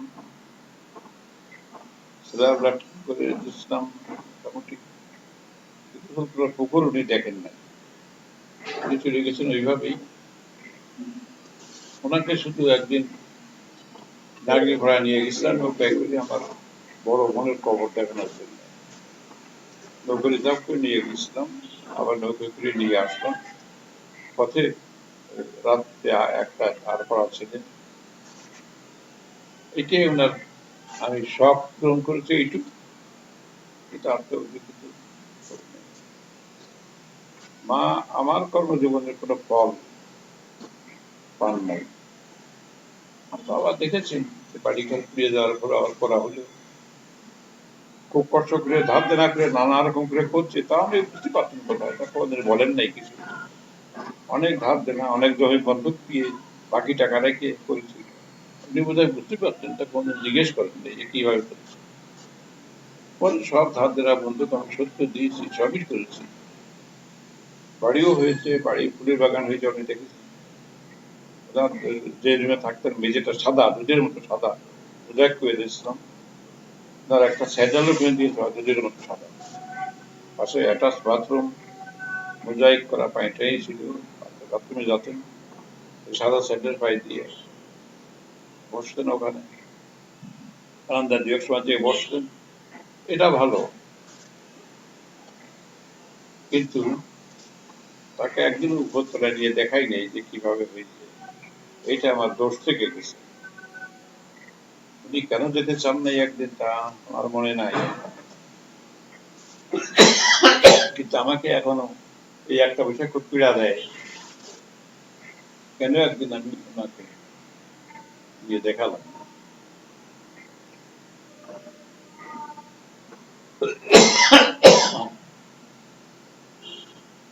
এইটা বাড়ি হয়ে গেল, বাড়ি হয়ে যাওয়ার হয়ে গেল, এর ভিতরে অনেক কষ্টের কথা আছে। একটা কষ্টের কথা এখানে উল্লেখ করি। প্রথমে যখন কিছু কাঠকুটিরা সেটা আসতো, ওই আমাদের বাড়ির সামনে যে রাস্তাতে এসে যাবে যে অংশের দক্ষিণ দিয়ে যে পথ ছিল, ওই পথ দিয়ে এসে সোনাদের বাড়ির পূব দিয়ে যে পথ চালাতো, সেখান দিয়ে এসে সোনাদের বাড়ির দক্ষিণ যে পথ, ওই পথ দিয়ে এসে আমাদের বাড়ি আসতো। তো ওই পথটা আস্তে আস্তে সোনাদের ওরা এমন ভাবে করলো যে আর গাড়ি, ঘোড়ার গাড়ি আসতে পারে না। পরে যে ওরা দক্ষিণ দিক পর্যন্ত যাওয়ার মতো ওইখানে ওই ওদের যে খুদেজার মা কুট্টি মিয়া সাহেবের মেয়ে, সে পরে ওইখানে কলা গাছ লাগাই দিল, কি করলো, মাঝে মাঝে ছেলে পেটে পায়খানা করতো, ওইখান দিয়ে আর আসা যাওয়া করা যায়। অর্থাৎ আমাদের বাড়িতে আসার কোনো পথ তারা দিচ্ছিল না, বন্ধ হয়ে গেল, গাড়ি আসে না। খুঁজেছে সাইসাক মিয়া, উনি একজন বললো যে বাপু তোমার বাড়িতে কাঠকুটি নিয়ে আসতে চাই, তা তো ওরা ওখানে গাড়ি আসার মতো রাখে নাই। তো এক্ষেত্রে আমি বললাম আমি তো পথ একটা ঘুরেছি, এখান থেকে ঘুরে আসবেন ওই দিক দিয়ে। এই কথা বলতে যে অন্য একটা কষ্টের কথা এসে যায়। দুনিয়াকে যেভাবে আমি দেখেছি তার আর একটা দৃষ্টান্ত। আমি যখন এখানে বাড়ি করলাম ৮৬ সালে, তখনই আমি দেখলাম যেখান থেকে কোনো পথ নাই। আমি দেখলাম যে ওখানে ওই যেখানে আলমদের বাড়ি, খুরবের বাড়ি, ওইখান থেকে তো রাস্তা পূর্ব দিকে স্কুল পর্যন্ত গেছে, আর পশ্চিম দিকে জর্দারপাড়া পর্যন্ত গেছে। জর্দারপাড়ার পরে যে রাস্তা বসে ওরা কেটে কুটে জমির সঙ্গে সামিল করে নিয়েছে, নেই প্রায় বলা যায়। প্রশাসকের বাড়ির কাছে যা নাই, প্রশাসকের বাড়ির পূর্বে যে ওদিকে আবার তকরপুর হাট পর্যন্ত আগের দিনে যে ডিস্ট্রিক্ট বোর্ডের রাস্তা, সেটা ঠিকই আছে। আর এখানে তকরপুর স্কুলের পূর্বে হাফেজ সাহেবের রাস্তা পর্যন্ত আছে, তার পূর্বে আর নেই। ওরা রাস্তা কেটে দিয়ে জমি সামিল করে নিয়েছে, যেহেতু তাদের ওখানে ক্যানেল হয়ে গেছে দক্ষিণ দিয়ে। এটা এখানে আল্লাহ খুরো ভাইদের বাড়ির থেকে পশ্চিমে যে ডিস্ট্রিক্ট বোর্ডের রাস্তাটুকু ছিল, খুব কম ব্যবহার হয়, ওই ঝন্টু মন্টুরা ব্যবহার করে আর ব্যবহার করে। তো ওইটার ভরসা করে আমি মনে করলাম যে ওখান দিয়ে আমাদের বাড়ির থেকে দক্ষিণ দিকে এগিয়ে যেয়ে পূর্ব দিকে কালো ভাইয়ের বাড়ি পর্যন্ত যখন গেলাম, যাওয়া যায়, ওইখান দিয়ে আমাদের জমি যাওয়ার পরে একটা প্লট আছে, সেই প্লটটা হলো সিরুদের, সিরু অর্থাৎ ইবাদত মৌলভী সাহেবের ছেলে সিরু বদর, ওরা ওই জমিটা ওদের। সেই জমিটার পশ্চিম দিকে একটা রাস্তার মতো জায়গা যদি ছেড়ে দেয়, তাহলে সেই জমির উত্তর দিকে আবার আমাদের জমি, ততখানি জমি ওরা চাষ করে নিলেই হয়ে যেতে পারে। তা সিরুকে ডেকে আমি বললাম যে তুমি ওই ইয়ে করো, তোমাদের জমির কবির আলীর থেকে 7-8 হাত চওড়া করে বা 10 হাত চওড়া করে আমাদের একটা জায়গা ছেড়ে দাও, আর তো ওই জমির উত্তর আলীর থেকে আমাদের জমি, এইটা তুমি দখল করে নাও। তো বললো যে তা নেওয়া যায়, তো খুব আস্তে আস্তে কথা বলে। তো মেফে টেকবে বললো যে যেটুকু ছেড়ে দিচ্ছে তাতে পরে আবার দেখানো, বললো যে 6 শতক হয়। এই রুহন ছিল আমাদের বাড়িতে, সেই সময় কাজে দেখা দেখি করতো। তা 6 শতক হয়, তো উত্তরাল থেকে নেও, তো উত্তরালে যতটুকু নিতে চায় তাও সেটা 9 শতক হয়, দিলি ভালো হয় এইটুকু। তাই 6 শতক দিলে 6 শতকে নিবা, ঠিক 9 শতক, আচ্ছা ঠিক আছে 9 শতক নেও। এই তাই আমি ওই মাটি কাটার কাজ দিচ্ছিলাম এই নবাব আলী জর্দার, সেই এবার ইয়ে হয়ে মাটি কাটাই দেবে, কাটতেছে, রাস্তা রাস্তা বাঁধা নিয়ে আসছে ওখান থেকে। তো সে ওই ওই মাটি কেটে রাস্তায় মাটি দিচ্ছে। এদিকে এইটাকে যাওয়ার আগে মাঝে একটু জায়গা মুসলিমদের বাদলে কাজী মোতাহার হোসেন চাচার জমি বেঁধে গেলে এইখান থেকে, ও এইখান থেকে করলে ভালো হবে, চাচার জমিতে যাই নাই, ওই আমাদের জমি, তারপরে সিরুদের জমিতে করলে হবে। তো বললাম না মাটি কেটে বান্ধা হচ্ছে, রাস্তা বাঁধা প্রায় হয়ে গেল। পরদিন সন্ধ্যের দিকে মাটি কাটা হয়েছে, সন্ধ্যের দিকে যে জমি, এই যে আমাদের জমি বর্গা করে, সে এসে বললো যে উত্তর দিক থেকে তো সিরুরা জমি চাষ করে এনেছে, তা ওরা যেখানে চাষ করে এনেছে তাতে 12 শতক হবে, 12 শতক চাষ করে নিয়ে এনেছে। তা আমি সিরুকে ডাকলাম, বললাম কিরে তোরা নাকি জমি 12 শতক নিয়ে নিচ্ছ, 6 শতক দিয়ে 9 শতক নিলে, তখন 12 শতক। না 12 শতক না, তাই 9 শতক একটু বেশি হতে পারে, একটু উপরে। তখন মাঠে এখানে যে পানি দেওয়া হয়, ওই ডিপ টিউবওয়েল দিয়ে পানি দেওয়া হয়, পানি হয়ে গেছে, পানি প্রায় হাঁটু পানি হয়ে গেছে, আধ হাঁটু না 1 ফুট মতো পানি হয়ে গেছে। তারপরে লাঙল দিয়ে চাষ করছে, কেউ পাওয়ার টিলার দিয়ে চাষ করছে, পানি দেওয়া হয়ে গেছে এই দিন আবার। তো পানির ভিতরে মাপা হয় না, তুমি 6 শতক দিয়ে 9 শতক দিয়ে কথা, 12 শতক। তখন ও বললো যে তো নেন যা হয়, এখন আপনার কাজ তো হয়ে গেছে, এখন যা দেন তাই। আমি খুব গুসা হলাম যে কি ব্যাপার, হয়ে গেছে বলে, তোমার সঙ্গে যা কথা হয়েছে তাই তো হয়ে গেছে বলে কি, তোমার জায়গা জোর খেতে নেবো না। আমি এখন বাড়ি করছি, এখানে এসে এখানে পথ একটা দরকার, কোনো পথ নেই আমার, ওদিকে পথ পাইনি, আবার এদিকেও।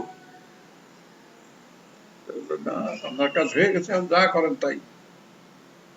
কথাটা অত্যন্ত রইল এই, আমার যখন করে ফেলেছি আর তো কিছু করার নেই, আপনি শক্তিশালী লোক, যা করেন তাই মানি, এই আর কি। আর না তাহলে আর আমার তোমার জমি দরকার নেই, তোমার জমি দিয়ে আমি আর রাস্তা করবো না। তখন তার জমির পশ্চিম যে জমি ছিল আমাদের ওই রাহিম জর্দার সাহেবের ছেলেদের, ওই জর্দার পাড়া তার ছেলেদের, আর অল্প জমি ছিল মান্নাব ভাইয়ের। ছেলে বললাম যতবার জমি আর করবো না, আমি ছেড়ে দেবো না। তা ছেলে চলে গেল, আমি ওই রাহিম জর্দার সাহেব ছেলেদের ডাকলাম, দেখে বললাম যে রাস্তা তো করতে চাচ্ছিলাম আমি, তা করতে তো হলো না, আমরা তোমাদের জমির পথ কবিরাল দিয়ে একটা জায়গা দাও, দিয়ে তোমরা টাকা নাও বা জমি যদি নাও কোনো জায়গার থেকে নাও, ওদের জমির উত্তরে আমাদের জমি আছে, তোমরা এদিক থেকে নাও। ওরা বলল না আমরা তো জমি বিক্রি করে ফেলতেছি, ও যেটুকু আপনার লাগে নেন, টাকা দিয়ে দেবেন। তাহলে কত টাকা নেবা? তো সে আপনি যা দেবেন তাই নেব, ও দিয়ে আপনি রাস্তা করে ফেলেন। তখন মান্না আপনাকে শুনলাম যে আপনার জমি একটু বেচবে না, ওরা তো ওরা সিলুরা দিল না, তো তুই করে যেটুকু লাগে লাগুক, তার আর কি করে, যা আমার জমি তুই করে ফেল, যা করিস করে। তখন আমি সন্ধ্যের দিকে আমি নগরের যোদ্ধাকে ডেকে বললাম, আজকে তার হলো রাত হয়ে গেছে, জ্যোৎস্না রাত আছে, আমরা শেষ রাত্রে ওই সিরিজ জমির ভিতর যে রাস্তায় মাটি ফেলেছে, রাস্তা বান্ধা হয়ে গেছিল, এই মাটি উঠে নিয়ে আসবেন, ওর জমি খালি করে দেবেন, নিয়ে এসে এই রাহিনচন্দ্র সাহেবের জমির কুবিরাল দিয়ে এখান দিয়ে ফেলবেন, এখান থেকে ফেলবেন, এই জায়গাতে রাস্তা করে দেবেন। আমি কাল সকালে উঠার আগে আমি দেখতে চাই যে সিরিজ জমিতে আর মাটি নেই। ঠিক আছে, তাই হবে বলে দিলাম। পরদিন সকালে উঠে দেখি যে ঠিকই ওরা শেষ রাত্রে মাটি কাটিয়ে সব আনতে পারে নাই, তো পানি হয়ে গেছে, তো কাদা হয়ে গেছে, তা মাটি দৃশ্যমান ভাবে আর মাটি নাই, মাটি উঠে নিয়ে এসে এই রাহিনচন্দ্র জমিতে মাটি ফেলেছে, কাদা বান্ধা হয়েছে, পানির উপরে উঠে গেছে, খানিকটা অর্ধেকটা হয়ে গেছে বান্ধা, ওইখানে কাদার ভিতর থেকে আনতেছে। তখন আমি উঠে যে দেখতেছি, ব্রাশ করতেছি আর দেখতেছি, মুসলিম বলতেছে এগিয়ে এসে আমার ওখানে দেখে, ভাই আপনি এ করতেছেন কেন পাগলামি? তো সিরুরা তো ওরা কথা বলেছেন ওর জমি দেওয়ার করবো না, এইখান দিয়ে করতেছি, তো এইখান দিয়ে করতে কাদা হয়ে গেছে, পানি এটা কিরকম? তো তোজা বলতেছে যে ওই জমির কুবিরাল তাদের জমি, ওই মাটি ওখানে নাই, তার জমি দিয়ে করেন। তার জমিতে করবো, তাহলে তো আবার তোকের জমি বেঁধে দেয়, এখানে ছোট ছোট দেয় কিনা, কাজী মুথার জমি দেয় কিনা, উনি আবার একটু অন্য ধরনের লোক। তো আব্বা আমি বললাম তো ওখানে ওটা জমি, তো ওটা কি তোজারা দেবে জমি? তো তোজা ওই যে দেখেন দাঁড়ায় রয়েছে, তোজা ওই জায়গায় দেখতেছে মাটি কেটে আনতেছে এখানে, তোজা রাজি হয়েছে, ভাই এ করে কেন, এখান দিয়ে করুক। আমি এগিয়ে গেলাম, যেটি পথে আবার দেখি যে ছোট ছোট কাজী মুথার উনি দাঁড়ায় রয়েছেন। তো বাবু তুমি কি করতেছো? তো ওটা কি আর করবো, রাস্তা তো দরকার, তো শ্রীদের সঙ্গে এরকম হইলো না, তো তুমি এখান দিয়ে করো, তো এখান থেকে তো করতে গেলে আপনার জমি মেটে যায়, তো ভাদু কি, তো আপনি কি, তো তুমি করো যেটুকু হয়, তুমি টাকা দিয়ে দিও, যেদিক লাগে তুমি করো। তো আপনি দিয়ে দিলে, তো হ্যাঁ তুমি করবো, তার ধরো না। তাহলে আরেকটা গিয়ে গেলাম, তো দাঁড়াই রয়েছে, কি রে তুই বলে করছি এখান থেকে করতে, তাহলে হয় এ কি করতেছেন আপনি, একবার এখানে আমরা এখান থেকে ওই অতদূর নিয়ে যান পশ্চিমে, এটা ঠিক আছে, তাহলে তুই তোর থেকে দাবি করি, তুই তাহলে যেটা দিতে চাইছিলাম সেটা তুই চলো, ঠিক আছে, সে যেটা তাই হবে, তাতে কোনো অসুবিধা নেই। তখন আবার বললাম, তাহলে যা কাজ করেন, এইখানকার যে কাদামাটি মন্ত্র আছে এটা তোদার ভাগে ফেলেন, এই থেকে ফেলেন, আর তার উত্তরে আমাদের যে জমি আছে এদিক থেকে মাটি কাটিয়ে নিয়ে এখানে রাস্তা বাঁধেন। আর ওখানে রাহেনচন্দ্র সাহেব জমিতে যে মাটি ফেলেছেন তার জমি আবার রাস্তা হয়ে গেছে, ওই মাটি উঠেই ওই ডিসি কোর্টের রাস্তা ফেলে দেন। তো ওরা আগে সিরিজ জমির কাদামাটি যেটা ফেলা হয়েছিল, সে মাটি উঠে তোদার জমিতে ফেলল, আর রাহেনচন্দ্র সাহেব জমিতে যে মাটি ফেলেছিল, রাস্তা হয়ে গেছিল অর্ধেকটা, সেই মাটি উঠে নিয়ে আর এখানে আনলো না, অনেক দূর, ওইখানে ডিসি কোর্টের রাস্তাটা দিয়ে দিল, উঁচু হয়ে গেল ডিসি কোর্টের রাস্তা। তারপরে এদিকে আমাদের জমিতে কাটিয়ে তোজার জমিতে রাস্তা করলো, এবং আমাদের বাড়ি পর্যন্ত রাস্তা করলে ঠিকঠাক রাস্তা হয়ে গেল। সিরুর জমি আর আমরা নিলাম না, তোজার জমির বদলে তোজা আমাদের ওই জমি 7 শতক নিল, ওর 9 শতক নিল, 7 শতক নিয়ে চাষবাস করাইলে করল, আর আমরা এটা রাস্তা হয়ে গেল। রাস্তা হয়ে যাওয়ার পরে আমি রাস্তার পাশে গাছ লাগালাম, মেহগুনি গাছ লাগালাম, তুজার জমি যেটুকু নিলাম ওই জায়গায় গাছ লাগালাম না, এই জন্যে যে তুজার জমির পশ্চিমে তো সিরিজের সেই জমি, ওই জায়গায় যদি গাছ লাগাই সিরিজের জমিতে ছায়া পড়বে, ওরা আবার বলবে যে আমাদের জমি নষ্ট, সেজন্য ওটুকুতে আমি কোনো গাছ লাগালাম না। আবার ওই জমির পূর্বের দিকেও তুজার যে জমি থেকে গেল ওখানেও লাগালাম না, ওরা জমি দিল, আবার যদি গাছ লাগাই ওদেরও জমি ছায়া হবে, এইটুকুতে আমি গাছ লাগালাম না, ওই পাতাভার গাছ টাছ লাগা দিলাম, লাইন দিয়ে এই পারে রাস্তা হয়ে গেল, ঠিকই হয়ে গেল। এই পথে পরপথে চললাম। পরবর্তী পর্যায়ে অবশ্য আরো দুঃখের কাহিনী আছে। সবই হলো 2, 3, 4, 5 বছর পরে, ঠিক কোন সাল তারিখ এখন মনে নাই, তারপর বললাম যে তোরা এই জমিটা আবার দলিল করে দিয়ে দে, আর ওটা তোরা দলিল করে নিয়ে নে, তোরা রেজিস্ট্রি করে দেই, আমি রেজিস্ট্রি করে দিই, আর ওটা আমার নামে রেকর্ডও করো। ভাগ করা হয়েছে ওই জায়গা, ভাগ করা হয়েছে, জমিতে ফাইনাল ভাগ করেছি আমরা, ওই জায়গা তোদের যেটা ওটা আমার নামে রেকর্ড করা হয়েছে। আর রাস্তা যেখান থেকে হয়েছে 1 শতক 2 শতক করে আমার নামে রেকর্ড করা আছে, হালে রেকর্ডও সেইভাবেই হয়েছে। তোকে বললাম যে তুই এটা রেজিস্ট্রি করে নে আর এটা রেজিস্ট্রি করে দে, সবাইকে তা খরচ করবে। পরে শুনলাম ও বলেছে যে আমরা দেবো না নেবো না, ও রাস্তাও দেবো না, ওটাও নেবো না। আরো পরে জেনেছিলাম যে ওই জমি মূলত ওর অংশ নাই, ওর জমিটা বিক্রি আগেই হয়ে গেছে, ও জমি ওদের বোনদের এখন অংশ, যদি রেজিস্ট্রি করতেই হয় তা ওদের না। এবার কিছু পেয়ে থাকলাম। পরে একদিন ও বলতেছে, এর আরো কতদিন পরে একদিন কার কাছে বলিল, তারপরে আমি ওর কাছে শুনলাম, তাহলে ভাই এ সব জমি আপনি নিয়ে নেন, আর সব জমি দলিলকে আপনার দিয়ে দেবো। তা আমি বললাম, তা ঠিক আছে।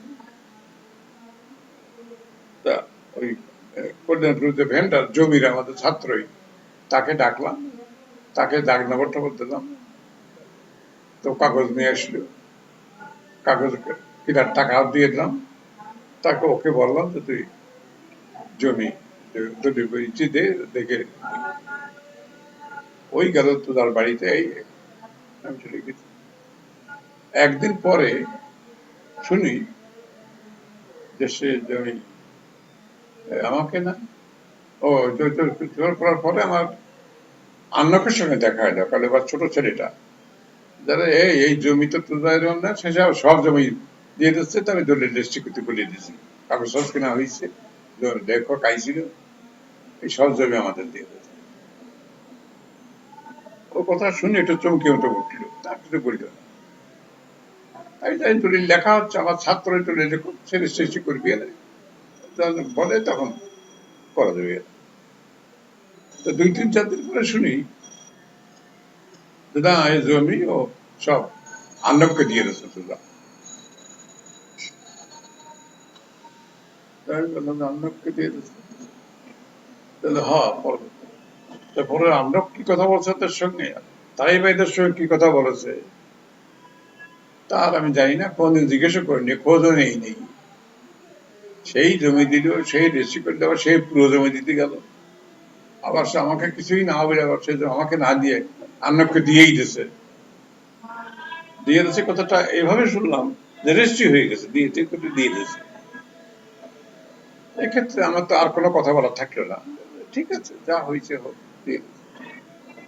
আমি আর কোনো কথাই কিছুদিন বললাম না। পরে শুনলাম তারপরে বছরখানিক পরে শুনলাম না, রেজিস্ট্রি হয় নাই, দেওয়া কথা হয়েছে, কিছু টাকা পয়সা বোধ না পাওনা হয়েছে, কি হয়েছে, সেই জিনিসটা এখনো ফাইনাল হয় নাই, জমি রেজিস্ট্রিও হয় নাই, কোনো কিছুই হয় নাই। তবে জমিটা আন্নজ্ঞ দিচ্ছে, পরে যখন আন্নজ্ঞ সেখানে চাষবাস করলো, কলা গাছ চাষ লাগাইলো, আন্নজ্ঞতে দিয়ে দিচ্ছে, এটা পরে দেখলাম। তা আন্নজ্ঞরা পরে তাদের কিছু বললাম না, আন্নজ্ঞরা বললো যে এই জমি আমরা নিচ্ছি বটে, এটুকু আমরা রাস্তায় দিয়ে দিলাম। তারা আর আমার যে জমি ওটা যে রাস্তার পশ্চিমে ছিল সেটাও আন্নজ্ঞরা দখল করলো না, এই জমি তারা রাস্তায় দিয়ে রাখছে, ওটুকার জমি এখন আমার না। তো সেই রাস্তার কিনার দিয়ে 2 পাশ দিয়ে গাছ লাগাতেছে, রাস্তাটা শুরু হয়ে গেছে, ট্রাক চলতে পারে, এইভাবে হইল। তা আমি ঠিক আছে দেখলাম তো এইভাবে হয়েছে, তা ঠিক আছে তাই থাক, রাস্তা আছে। এর উপরে এটা 2000 সালে ফাদার মারা গেছেন, 2000 সালের পরে কোনো সময়, 2001, 2, 3, 4 সালে টালে কোনো সময় হবে, 1, 2, 3 সাল একসময় শুনলাম যেখানে এই রাস্তা যে ওখানে আটকাইছে, ওই ডিস্ট্রিক্টের রাস্তায় উঠিছে, ওইখানে তো যা ঘিরে দিচ্ছে, সে এদিক দিয়ে রাস্তা দেবে না। মানে ওই জমির দক্ষিণে আবার রাস্তা তার জমিটা, তাহলে এদিকে যেমন তাদের আর দক্ষিণে যেমন তাদের, তাহলে এই ডিস্ট্রিক্টের রাস্তা নেই, এ রাস্তা হবে না, এই জায়গায় দেব না, রাস্তা ঘিরে দিচ্ছে। সেদিন আবার আমার ওয়াইফকে নিয়ে ঢাকা আসার কথা, রেডি হচ্ছে, আমার সময় শুনলাম যে রাস্তা ঘিরে দিচ্ছে। আমাদের বেবি ট্যাক্সি নিতে আইছে, বেবি ট্যাক্সি গাড়ি রাস্তা বন্ধ থেকে ঘিরে যে কাজী হাফিজের বাড়ির ওখানে যে থামিয়ে রয়েছে। কাজী হাফিজ, মন্টু আর ভাটা দেখে যুক্তি করতেছে, পাড়ার লোকরা যুক্তি দিয়ে জোর করে রাস্তা ভেঙে দেবে। তা আমি শুনলাম কি করতেছে, আমি জানি না যে রাস্তা ঘিরে, তাই বললো যে রাস্তা ঘিরে আছে ওখান দিয়ে। এইসব কথা শোনার পর সমস্ত গ্রামের লোক, পাড়ার লোক সব এসে গেছে। তাই বললাম মন্টু মন্টুকে বললাম রাস্তা ঘিরে দিছে, যে সে তার টাকা দিয়েছিল, সবে দিয়েছিল, নানা রকম হয়েছে, আবার কি করেছে, এখন দেবে না, ঘিরে দিচ্ছে রাস্তা, এখান দিয়ে দেবে না। তাদের না দেয়, সে তো আমার ভাইও, চাচা ভাইও, আমার ছাত্রও ছিল এক সময়, তার জন্য আরো অনেক খুশি করেছি। তার ঘিরে দিয়ে যুক্তিযুক্ত মনে করে থাকে, ঘিরেছে, সে তো তার নিজের বুদ্ধিতে ঘিরে নেই, নিশ্চয়ই অন্য কেউ যুক্তি দিয়েছে। যাই করুক, আমি তো চলেই যাচ্ছি, তো গাড়িতে এখানে আছে, আমরা এখান থেকে উঠে চলে যাচ্ছি, তো আসতাম নয় বেশি আসবো না, মাঝে সাথে আসবো, এই কাজে আমি বাড়ি এখান থেকেই যাবো, ওদিক না যাই বা হলো রাস্তা, তাতে আর কি, তোমরা জোর করতে দেয় না। এবারে চলে আসতাম, আমরা রাজা রেডি হয়ে গেছি, কাজী হাফিজের বাড়ি দিয়ে উঠিয়ে যাই, আমার ওয়াইফ গাড়িতে উঠেও পড়েছে, ব্যাগটা উঠে তুলছে। এমন সময় ইসরায়েল যোদ্ধারা খাড়া খাড়া দেখছে, আমার জোড়াত করে দাঁড়াইবে, কি ব্যাপার, নার্স আছে, রাস্তা ভেঙে ফুচকা ঘেরা ভেঙে ফেলা দিছি আমরা, রাস্তা হয়ে গেছে, আপনি আপনার বাড়ি দিয়ে যান। তো আমরা উঠে পড়ছি গাড়িতে, আমার ওয়াইফ উঠে পড়েছে গাড়িতে, এখন আবার না আপনি, তা আবার ঠিক আছে, আমরা নেমে ফিরে এলাম, ওয়াইফে ফিরে এলো, ব্যাগটা ওতেই থাকলো। গাড়ি আবার ওইখানে দেখে এসে আমাদের নিরঞ্জনের বাড়িতে আসলে আমরা ওই বাড়ি থেকে যে আবার গাড়িতে উঠলাম, গাড়িতে একটু এগিয়ে যেয়ে দেখি ওই জায়গায় সমস্ত গ্রামের লোকই প্রায় বলা যায়। এবার আমাদের ওই ব্যাগের থেকে শুরু করে একবার বেশি করে রাস্তা পর্যন্ত খেলার দুই পাশে গ্রামের সব লোক দাঁড়ানো। তাই কাছে বললাম, তোমরা আমাকে নেতা বানা ফেললে নাকি? না বাবু, এই যে এসব কি ভুল বোঝাবুঝি করেছিল, কিনা যুক্তি দিচ্ছে, তুমি তো দেখলাম না, সামনে আসলো না, চলে এলাম, ঢাকা চলে এলাম। ওই তারপরে ঘেরাঘেরি করে নাই, রাস্তা চালু আছে। এইভাবে এই রাস্তা নিয়ে হয়েছিল। পরে আরো হয়েছে, ওই রাস্তা যেখানে রাস্তার থেকে আনগ্যের রাস্তা সে মিশিয়েছে, ওইখানে গাড়ি ঘোরার জন্য একটু ব্যাখ্যা করে ওখানে একটু রাস্তা ওদের জমির ভিতর যাওয়ার দরকার হয়, গোল হয়।